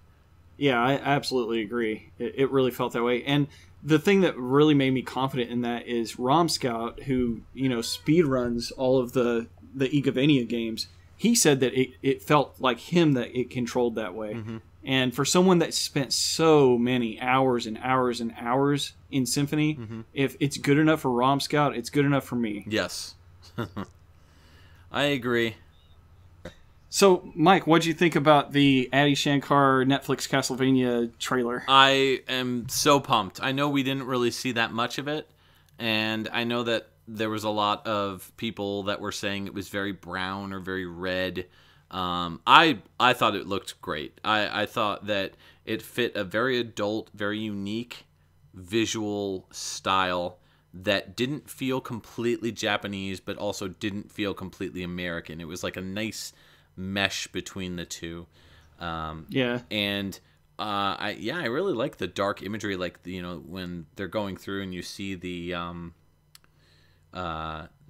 stakes with the skeletons on them, And Yeah. you get these brief glimpses of Dracula, and it's definitely like a more youthful looking Dracula, who looks a lot more bat-like in a lot of ways, like with the ears in particular. So I like that. I think that so far we didn't really hear that much from the voice actors. I think we heard a little bit of Sypha and a little bit of I think it was Trevor. Yeah, I think. Yeah, I think so. Pretty sure. Hard to tell. Yeah, but one thing that really kind of kills it for me, and this is a small gripe, and this is more of me being like a loyalist to the series, like the game series, but they really should have got Robert Belgrade as Alucard. Alucard? Yeah. I mean, yeah, that would have made a lot of sense, huh? I mean, like, that's who I think of when I think of Alucard. I don't... Absolutely. And I know this may be a different version of Alucard. I mean, when you look at Castlevania 3 and you look at Alucard, and you kind of, compare him with, like, the more up-to-date, like, more feminine, more modern-looking, Alucard, he looks a lot less hokey. Whereas the Castlevania 3 Alucard, who has the the black slicked back hair, oh god, the short hair, he basically looks like a mini Dracula, and that's where the intention was supposed to be coming from, because again, these games initially were inspired by the Hammer horror films and the Universal monster movies and everything. And they had a movie, if I recall, called Alucard or Son of Dracula or something like that. And they pointed that out. And, Dracula himself, Bela Lugosi, who played Dracula in those old Universal monster movies, he had the look that defined Dracula. And so that's what Konami based Dracula on initially. And so the more like white-haired, more like the Kojima style. Yeah, the Ayami Kojima style Dracula and characters in general weren't prevalent back then. So I feel like they're maybe going to do a little bit of a mesh in between, just because this isn't the Kojima style. So I think visually we're going to have characters that definitely look different, but I think they're going to be more adult, more mature. And, I think that the series overall will be really interesting. I'm wondering how adult it's going to be in all reality. Like, I don't think that there's going to be a lot of sexuality. I think that there's probably going to be a lot more blood and gore than anything. Yeah, but I think so too. I think that's just mostly because, as we talked about a little bit earlier in the podcast, Castlevania has always been kind of a B-movie-esque, cheeky horror romp. It's never really been the sort of thing where it's like, you're not really supposed to take it that seriously. So I think that they can have these very like visually interesting and very Japanese characters based on the games, because they're based on that. And Japanese media and Japanese entertainment has always been very outlandish, very wacky, very silly, and much more adult at points, and much more like it takes its audience as it doesn't dumb down things for its audience. They typically try to make things entertaining, fun, and wacky. And I think that also there's a lot more adult content that's okayed in Japan in that aspect. So yeah, very different culture. Yeah, definitely a different culture, and I think that's where a lot of Americans don't see that aspect. So we're kind of looking at it at an outside perspective, and we're like, man, Japan's weird. But well, that's true. But we're also a nation that was founded under puritanical beliefs initially. Mm-hmm. So I think a lot of that still remains strong to this day in America at different parts of the nation. So we as people from the United States are probably looking at these games, and this is where I think a lot of this comes from, is I don't think it's necessarily about inclusion. I think it's more just people getting offended just for the sake of getting offended. So, I am curious to see how things go in the end with the character designs and everything of that animated series. But I am stoked. I am pumped. I'm also wondering if they're going to make it so that they're going to wrap up the entire story in that 4 episode. I think it's 4 episodes, right? Back to back. Well, they got 2 seasons. They've got 2 seasons nailed down. Right. So hopefully we'll get even more after that. I would think a big cliffhanger at the end of the season. Well, what I was going to say is, but at the end of the season, are they going to shift to a different Castlevania game? Like, that's what I was thinking. No, I don't think so. That's what I was thinking, is that what they'll do is they'll do these 4 episodes that'll basically tell the story of like a 2-hour movie, essentially, of Castlevania 3. And then maybe they'll jump in for the next season in February to Castlevania 1. Because technically speaking, Castlevania 3 was a prequel, so... Yeah, and I think that the characters that they establish in the first season... They're not going to want to have to reestablish a lot of new characters, so I think it's just easier if they stick with one. Yeah. But a vampire story can bridge, a great amount of time. Mm-hmm. It just depends on if they want to focus on the vampires or if they want to focus on the humans. Right. And who knows? It might be a combination of some flashbacks, and I don't know. Mm-hmm. We'll see. I'm hopeful for it. I really liked the look of it. Dracula's dress, the way that he was outfitted, didn't really pop. I mean, it was very plain what he was wearing, but his design looked cool. Yeah. Alucard rising up out of that coffin, that was pretty cool too. Yeah. And I get the feeling that they're going to have all 3 side characters go with Trevor. Like, I don't think just like the game, right? Well, yeah, but in the game you have to pick one. Well, that was just limitations of the game. Right. I think in this series, though, all 3 of them are gonna join forces with him. So, and this Castlevania story for Castlevania 3, this adaptation that they've been working on, this has been in the works, no joke, since like I think mid 2000s or something like that, maybe mid to late 2000s. Yeah, back then it was supposed to be a feature film, like live action, written by the same guy, Warren Ellis, that wrote this, and it was probably with the same rights that they acquired at that time. So, screw you, Konami. Well, it was done back before you were correct. I always thought that it was that the live action movie was supposed to be done by Paul W.S. Anderson or whatever, the dude who did the Resident Evil movies. He was supposed to do it at some point. He got tied to it. And I might just have some bad information then. Yeah, if I recall, what happened was Paul W.S. Anderson was supposed to work on the live action movie that they were going to come out with. And this is when Resident Evil was big. They had come out with a couple of the movies. And people liked him, and, some people liked him. Not everybody liked him. But they were doing really well. And so that's when Hollywood was this is like in the middle of the comic book boom. And Hollywood was essentially like, well, maybe we could do video games. So they started working on like Prince of Persia, and they started working on Resident Evil and all these other movies. And Castlevania came up in name. Metroid did too, actually. John Woo had the rights to Metroid. And yeah, Metroid would make a really good like anime type feature. That would be an awesome movie or show or whatever, but it's never going to happen. But then the Mario movie happened. Yeah, Mario movie happened. Absolutely.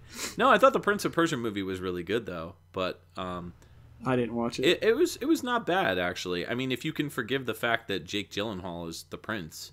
I thought that they did a pretty good job overall. Whitewashed. Yeah, well... How did they whitewash that role? Yeah, I mean, he definitely has that look of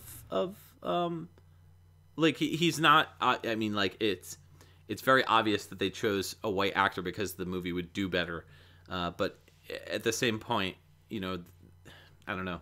It's tough. It's hard to explain, and we could get into it, but it's not really the topic of the podcast. But getting into the Castlevania live action movie, that basically got canceled. They lost the rights to it, or something happened. But then at some point when they were still making Castlevania games, this movie got this live action or this animated movie got announced that Warren Ellis was going to be writing it, and we never saw a trailer. Nothing ever happened with it, and basically, I assumed that it was dead in the water. Yet, you know, people were still saying, like, every, like, maybe 2 years, people would be like, oh, it's still happening. It's still happening. Huh. And then I guess Adi Shankar got the rights to it and started, you know, producing it, and he was a big fan or whatever, and, you know, ended up wanting to make it, and so here we are. Now it's actually getting made. So I'm curious how it's going to affect Castlevania. You know, a lot of people are saying that now they're going to go back and make a Castlevania game if it does well on Netflix. None of that's confirmed, but I did see an interview with the European branch of Konami. Yep, I saw that too. Right, and they were saying that they're getting a lot of fan requests for a new Castlevania game. So, yes, it does have the chance of provoking something new game-wise. Yep.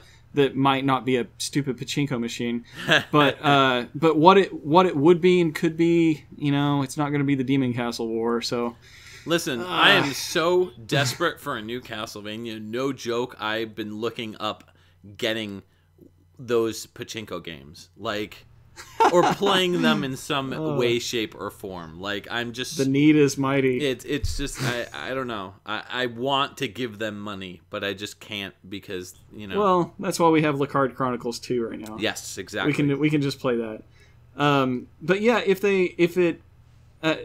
I guess the big thing that I should consider for mentioning that Konami might have this on their radar is that it was Europe Konami, and they probably think about European Konami like they think about the American fans. They don't care. The company just will do whatever they can to make a buck, but they're just not gonna produce to the level they used to in house. I don't know. They're gonna have to license it out to someone else, and and hopefully they will take it to the next level to where it could be. So my feelings, especially after seeing what has happened with this E3 and Metroid, has kind of changed my perspective on the development of video games.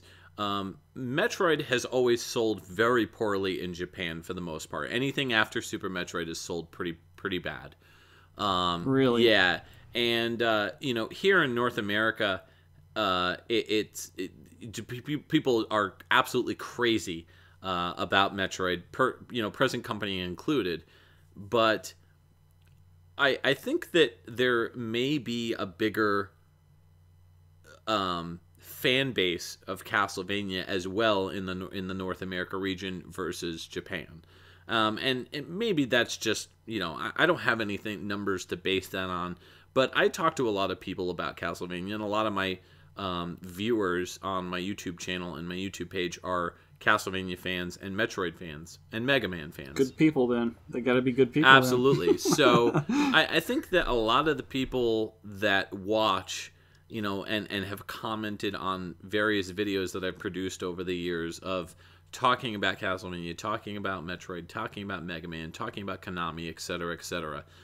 You know, I get the feeling like people want these games to come out, and they're very vocal about these, you know, games coming out, but nobody's actually, like, nobody at Konami is really registering this, at least not in Japan. And I feel like Nintendo does a much better job of working with Nintendo of Europe and Nintendo of Japan and Nintendo of America when it comes to developing games. Well, maybe Nintendo is, yeah, but we're talking about Konami. Right, here. And that's what I'm getting to, is Konami, I don't think that they cooperate well with anybody in the U.S. when it comes to developments, like development teams or production teams. I don't even know if there is a Konami of America anymore. I'm pretty sure that they closed up shop. Yeah, and well, no. They just consolidated down to one instead of 2 locations in California. That's There's right. just one now. That's right.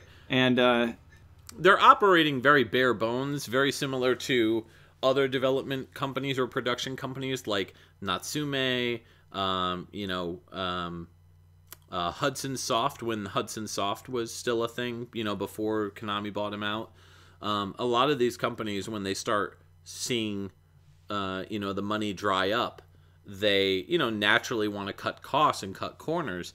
So they start trimming the fat, and some of the fat is unfortunately other production departments.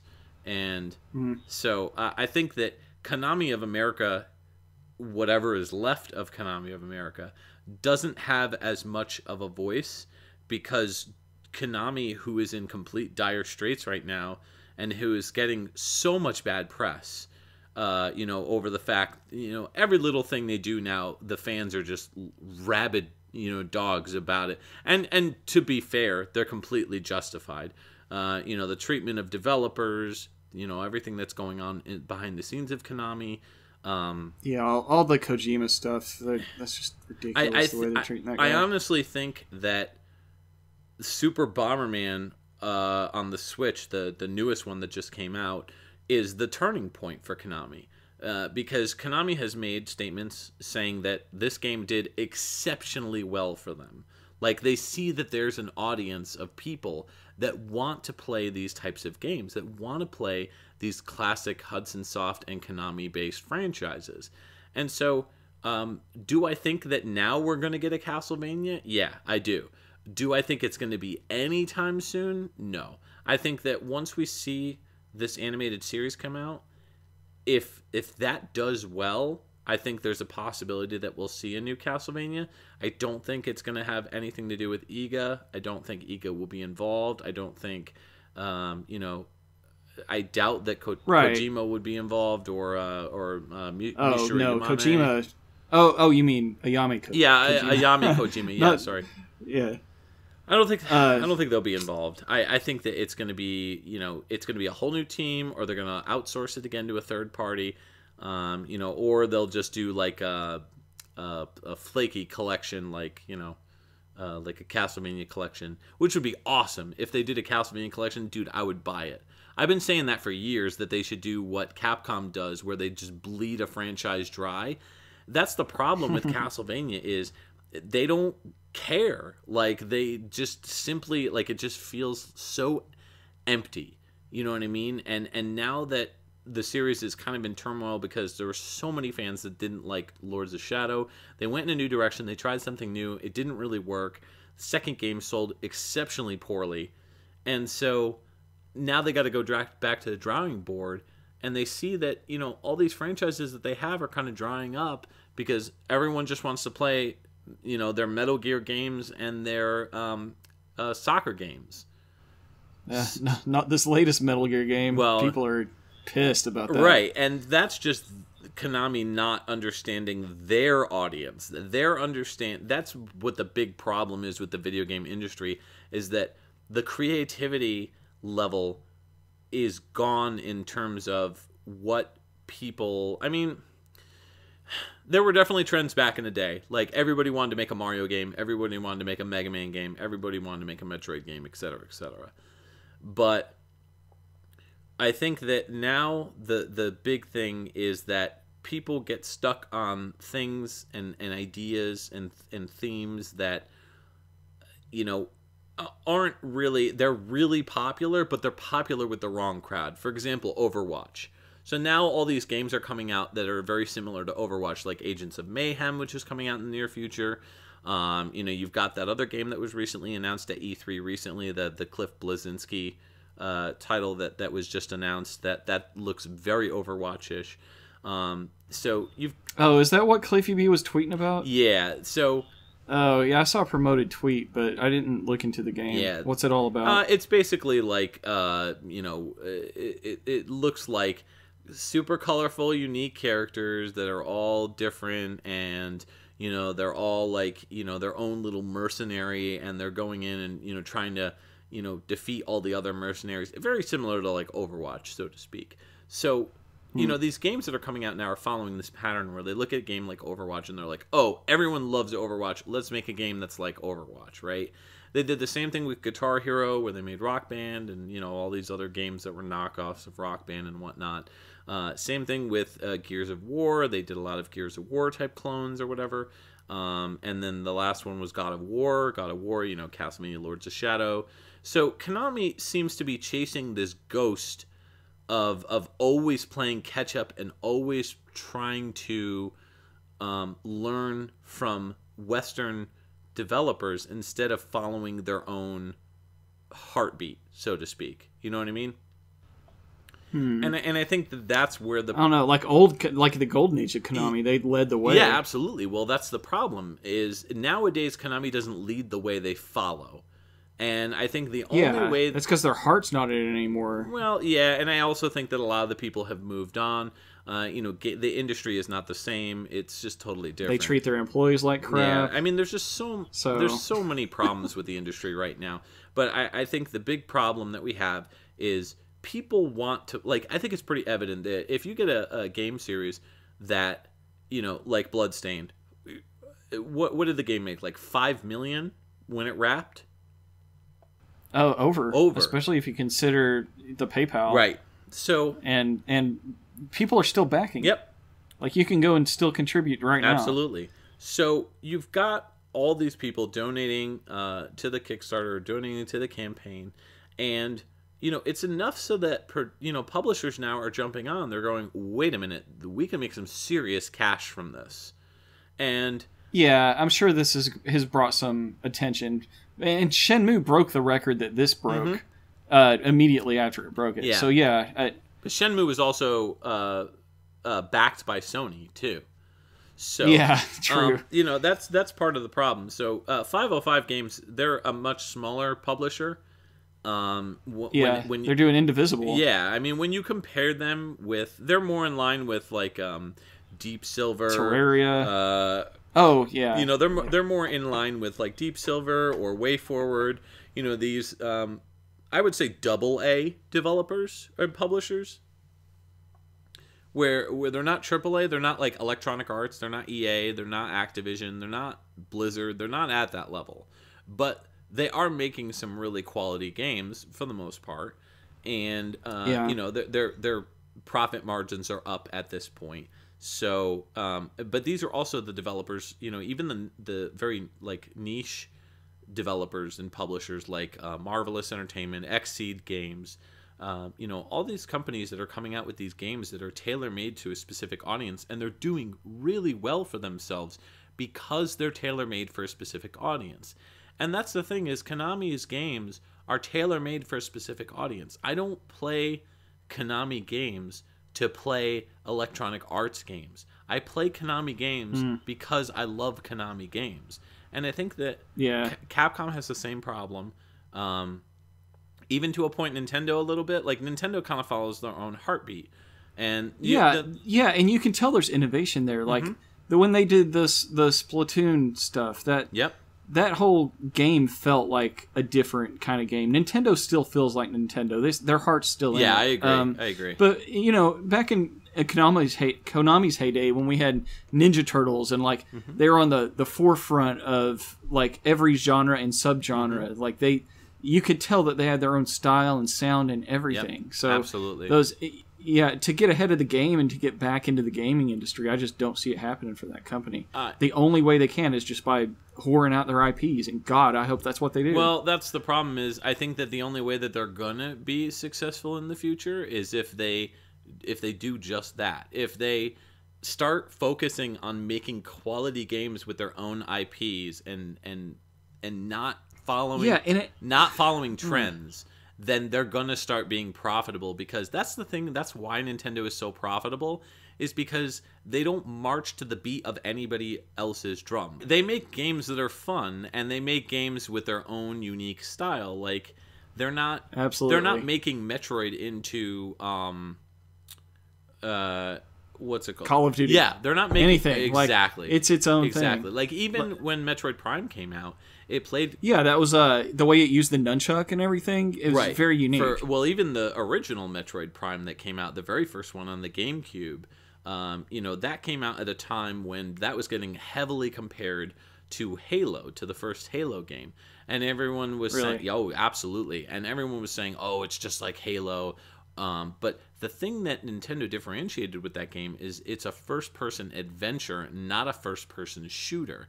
And I think that that was why Metroid Prime struck a very specific audience, and why over time that audience has grown to really appreciate those types of games. And I think that the same thing has happened with Konami, where they created this franchise with Castlevania, Contra, even like Goemon, even the Goemon games. They have very specific audiences that love these games to death. But the problem is that they don't make games anymore for franchises. Instead, they make games based on whatever is hot right now, whatever is hot at the moment. And, that's not the way that it's going to be. Once you stop following your own franchises, and once you stop building on them, I'm not saying that franchises can't evolve, but, in the case of Castlevania, you see that Bloodstained is a very clear evolution to what Castlevania was and is. And we're not seeing that happening in the future with any Konami franchises right now. They're just chasing trends like, let's throw zombies in Metal Gear just because they're zombies.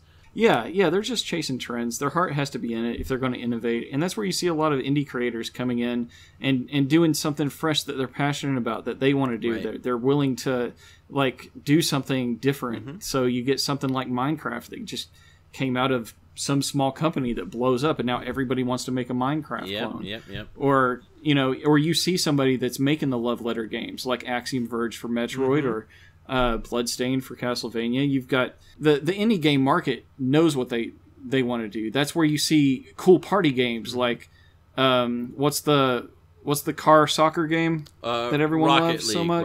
Rocket League. Yeah, everyone loves the hell out of Rocket League. It's such a great game for competitive gaming and stuff. Yeah. So, and you're going to see those kind of innovations come out of smaller companies, and then all the big companies are just like, okay, well, we'll just do something similar to that, and mass sell it, because, and they're going to have the AAA capabilities where indies don't, but they're lacking the heart that the indies have, and that's one of the things that I think is going to screw Bloodstained, is because people are expecting a AAA game with a budget that's honestly not a AAA budget, right.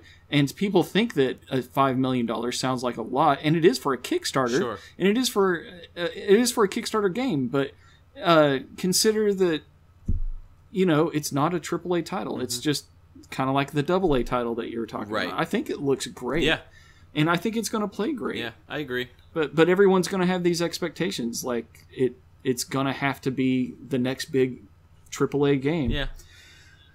No, I agree. We'll see. A lot of people were talking about how Miriam's speed and animations were too slow. Did you have an opinion on that? Yeah, I tend to agree. I think that they're really trying to stick to the Symphony of the Night speed. And Alucard always felt a little too slow to me, especially compared to some of the Belmonts, particularly in Bloodlines, and even Simon Belmont in Super Castlevania 4, or any of the other games like Akamaja Densetsu, the Akamaja Dracula X68000 game, which became Castlevania Chronicles as a later port. A lot of those games stuck with the tried and true linear format, but they worked really well with the speed. I think that the levels matched the speed of the game. There's very few Castlevania games or retro Castlevania games that felt too slow, and that would mostly be the Game Boy games, just because of the hardware limitations. So those when you're playing as Christopher Belmont in Castlevania the Adventure, or Castlevania Belmont's Revenge, the second one for Game Boy. The one that has the amazing soundtrack. Yeah. And even Castlevania Legends too, like Sonia Belmont. They're just a little too slow. And that's just simply because of hardware limitations. But now we have the technology to make the characters a little faster. So I'd like to see a little bit more fluid movement with Miriam. I like her speed, and I like the way it kind of throws back to Alucard. It gives me that nostalgic feel. Mm-hmm. The only thing that I would change is that the gravity just doesn't feel heavy enough. Mm-hmm. Like she floats a little too much when she jumps. Okay. And that's the only thing I would tweak. And I mentioned the double jump. I love double jumping, but I would like some kind of wings or something that would flap out. I'm stealing that idea from someone on the forum. Sorry, I'm not crediting you. Can't remember who said that. But I agree completely. And then, she'll go to jump with a diagonal kick. And this is very Igavania, of course, all of this I'm talking about. But when she goes for the kick, and it's always been this way, so I can't really complain about it all that much, but the kick forcefully goes down out of nowhere. Like, she's just kicking off of an invisible wall. Right. And, yeah, sure, that's exactly what we expect out of an Iga game. But I don't know, if you can do it then, maybe other jumps should land a little harder or something.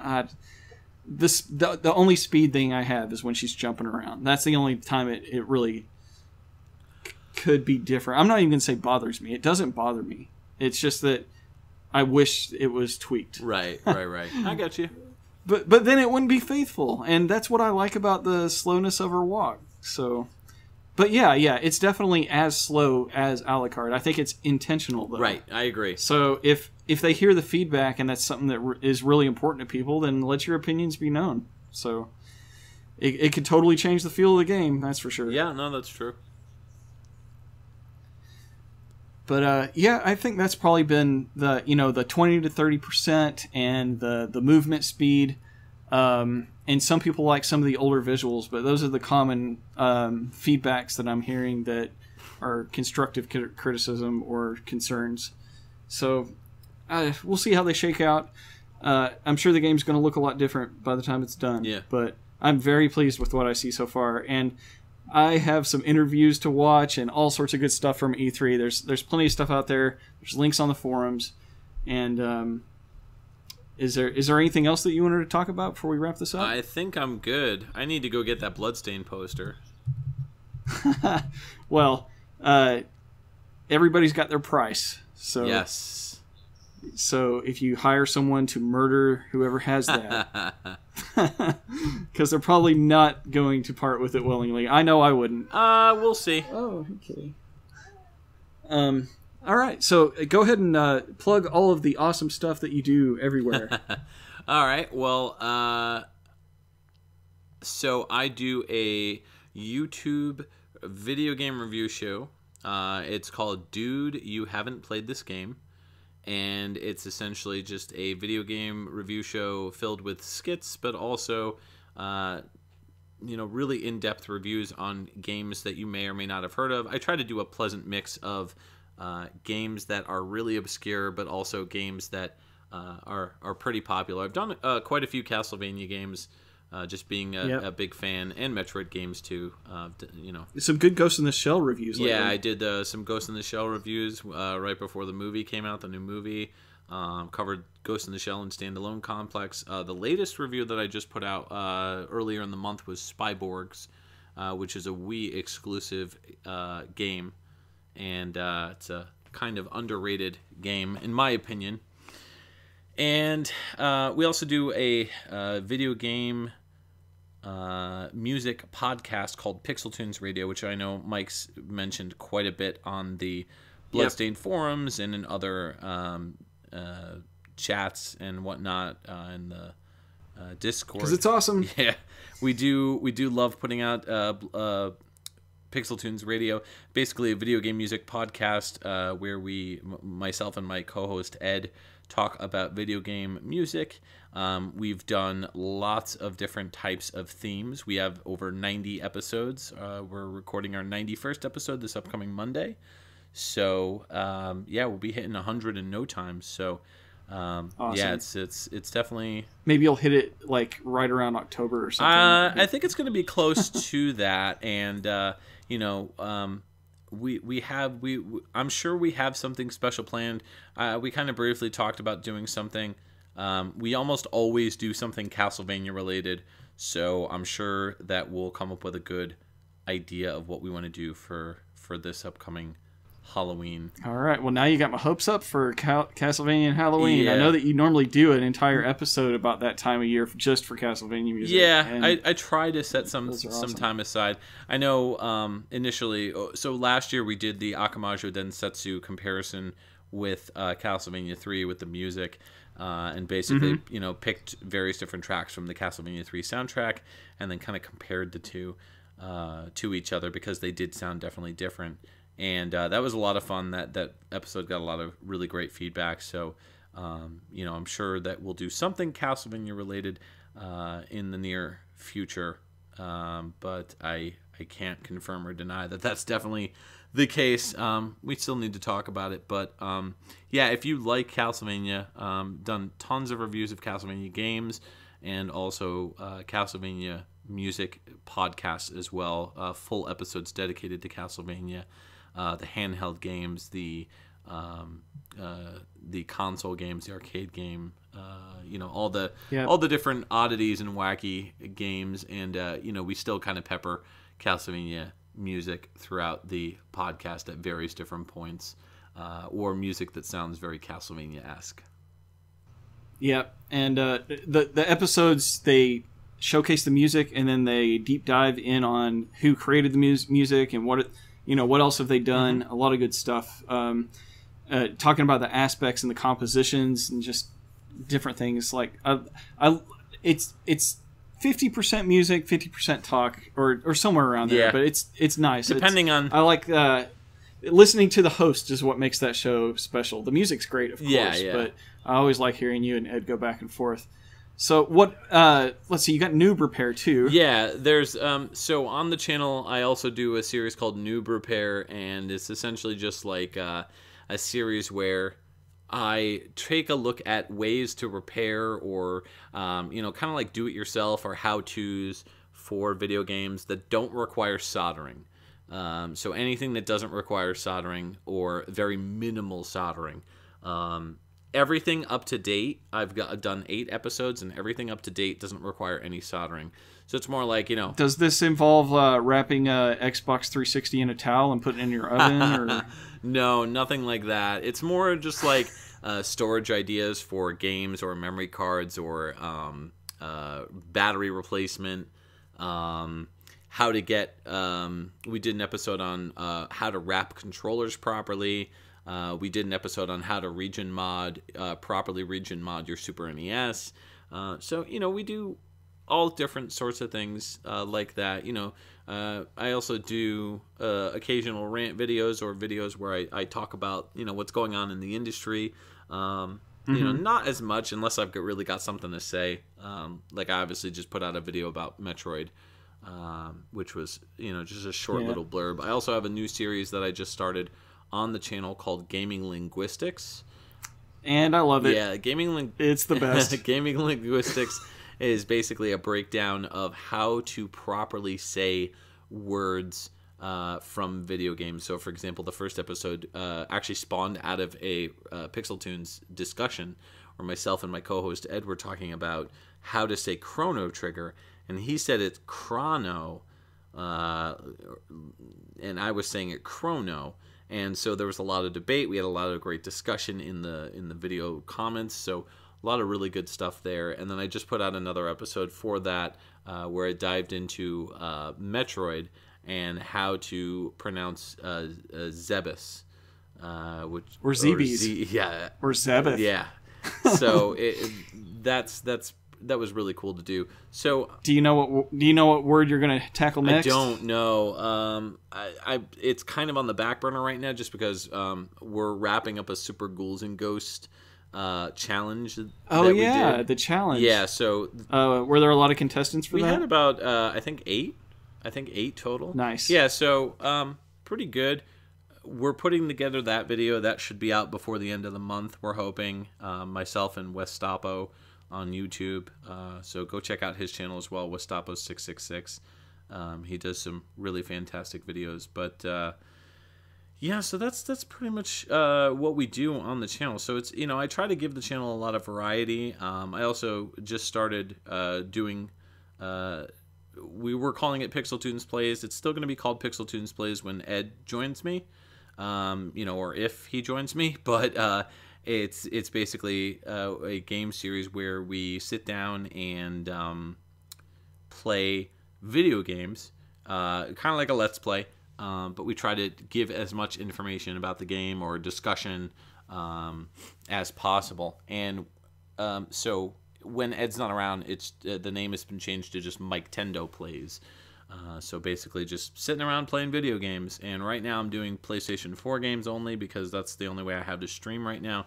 But I am looking forward to diving into games with a newer laptop in the near future. So if you do like Let's Plays and you like retro stuff like Castlevania and whatnot, I think people will really enjoy it. So I do definitely have plans to stream some Castlevania games.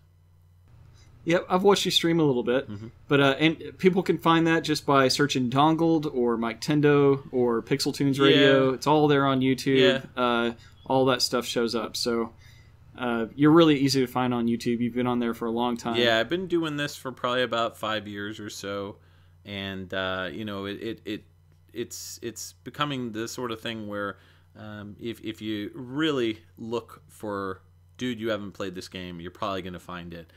Some variation of that. So, definitely try to keep, a tight ship, and we try to keep content flowing pretty good. We've had a pretty good flow of content this month so far with a lot of videos, probably the most in a little while. But if you're the type of person where you can subscribe to a channel and when they come out with stuff, cool. And if they don't come out with stuff, you know that they're going to eventually. I think that might be a good channel for you. And regarding, dude, you haven't played this game, it's a skip-based video game review show. If you're looking for something that's just straightforward, it's not going to be your bag. But I like to view it as edutainment because I give you a little bit of education on the games and I entertain good you. Skits. Yeah, great skits and good comedy. Actually, really impressive effects sometimes. Sometimes there can be, and there's even been stop animation. I mean, come on, you really put the effort in. I try to do something unique and different with the channel, and I look forward to producing more and more content that people will really enjoy. So, if you've enjoyed this conversation with me talking about Bloodstained and Castlevania, definitely recommend the very first video that I would recommend that you check out is the Castlevania 2 review, where I reviewed Castlevania 2 Simon's Quest and gave it an honest and open mind review, and tried to kind of counter a lot of the things that I was doing. Don't watch the very first episode. It's terrible. It's only up there. It's only up there. Well, I gotta go do that right now. No, it's only up there as a reminder to myself about how far I've come as a reviewer on YouTube, because I really didn't know what I wanted the show to be, and now I have a much better idea 4 or 5 years later. All right, man. Well, thanks for joining me. As always, you can find me on the Bloodstained forums. That's bloodstainedfanforums.com. This will be up on YouTube, of course, but most of the people here already know me. If I don't know you, come to the forums and introduce yourself. We have a great, thriving community there, especially because E3 is hot, and this new Bloodstained demo will hopefully be released to us. We don't know yet. But we'll all be talking about it, and there's people on there right now. I'm looking at it, and it's a cool community. So everyone should just pile in, and also check out Pixel Tunes Radio group on Facebook if you like Facebook. And I appreciate you joining me once again, Mike. Yeah, absolutely. Always a pleasure to have you. Always happy to join you and talk about Bloodstained and Castlevania. Yes, and there will be more to come. So thanks, and I'll see everyone on the forum. Later, guys. Bye, everyone.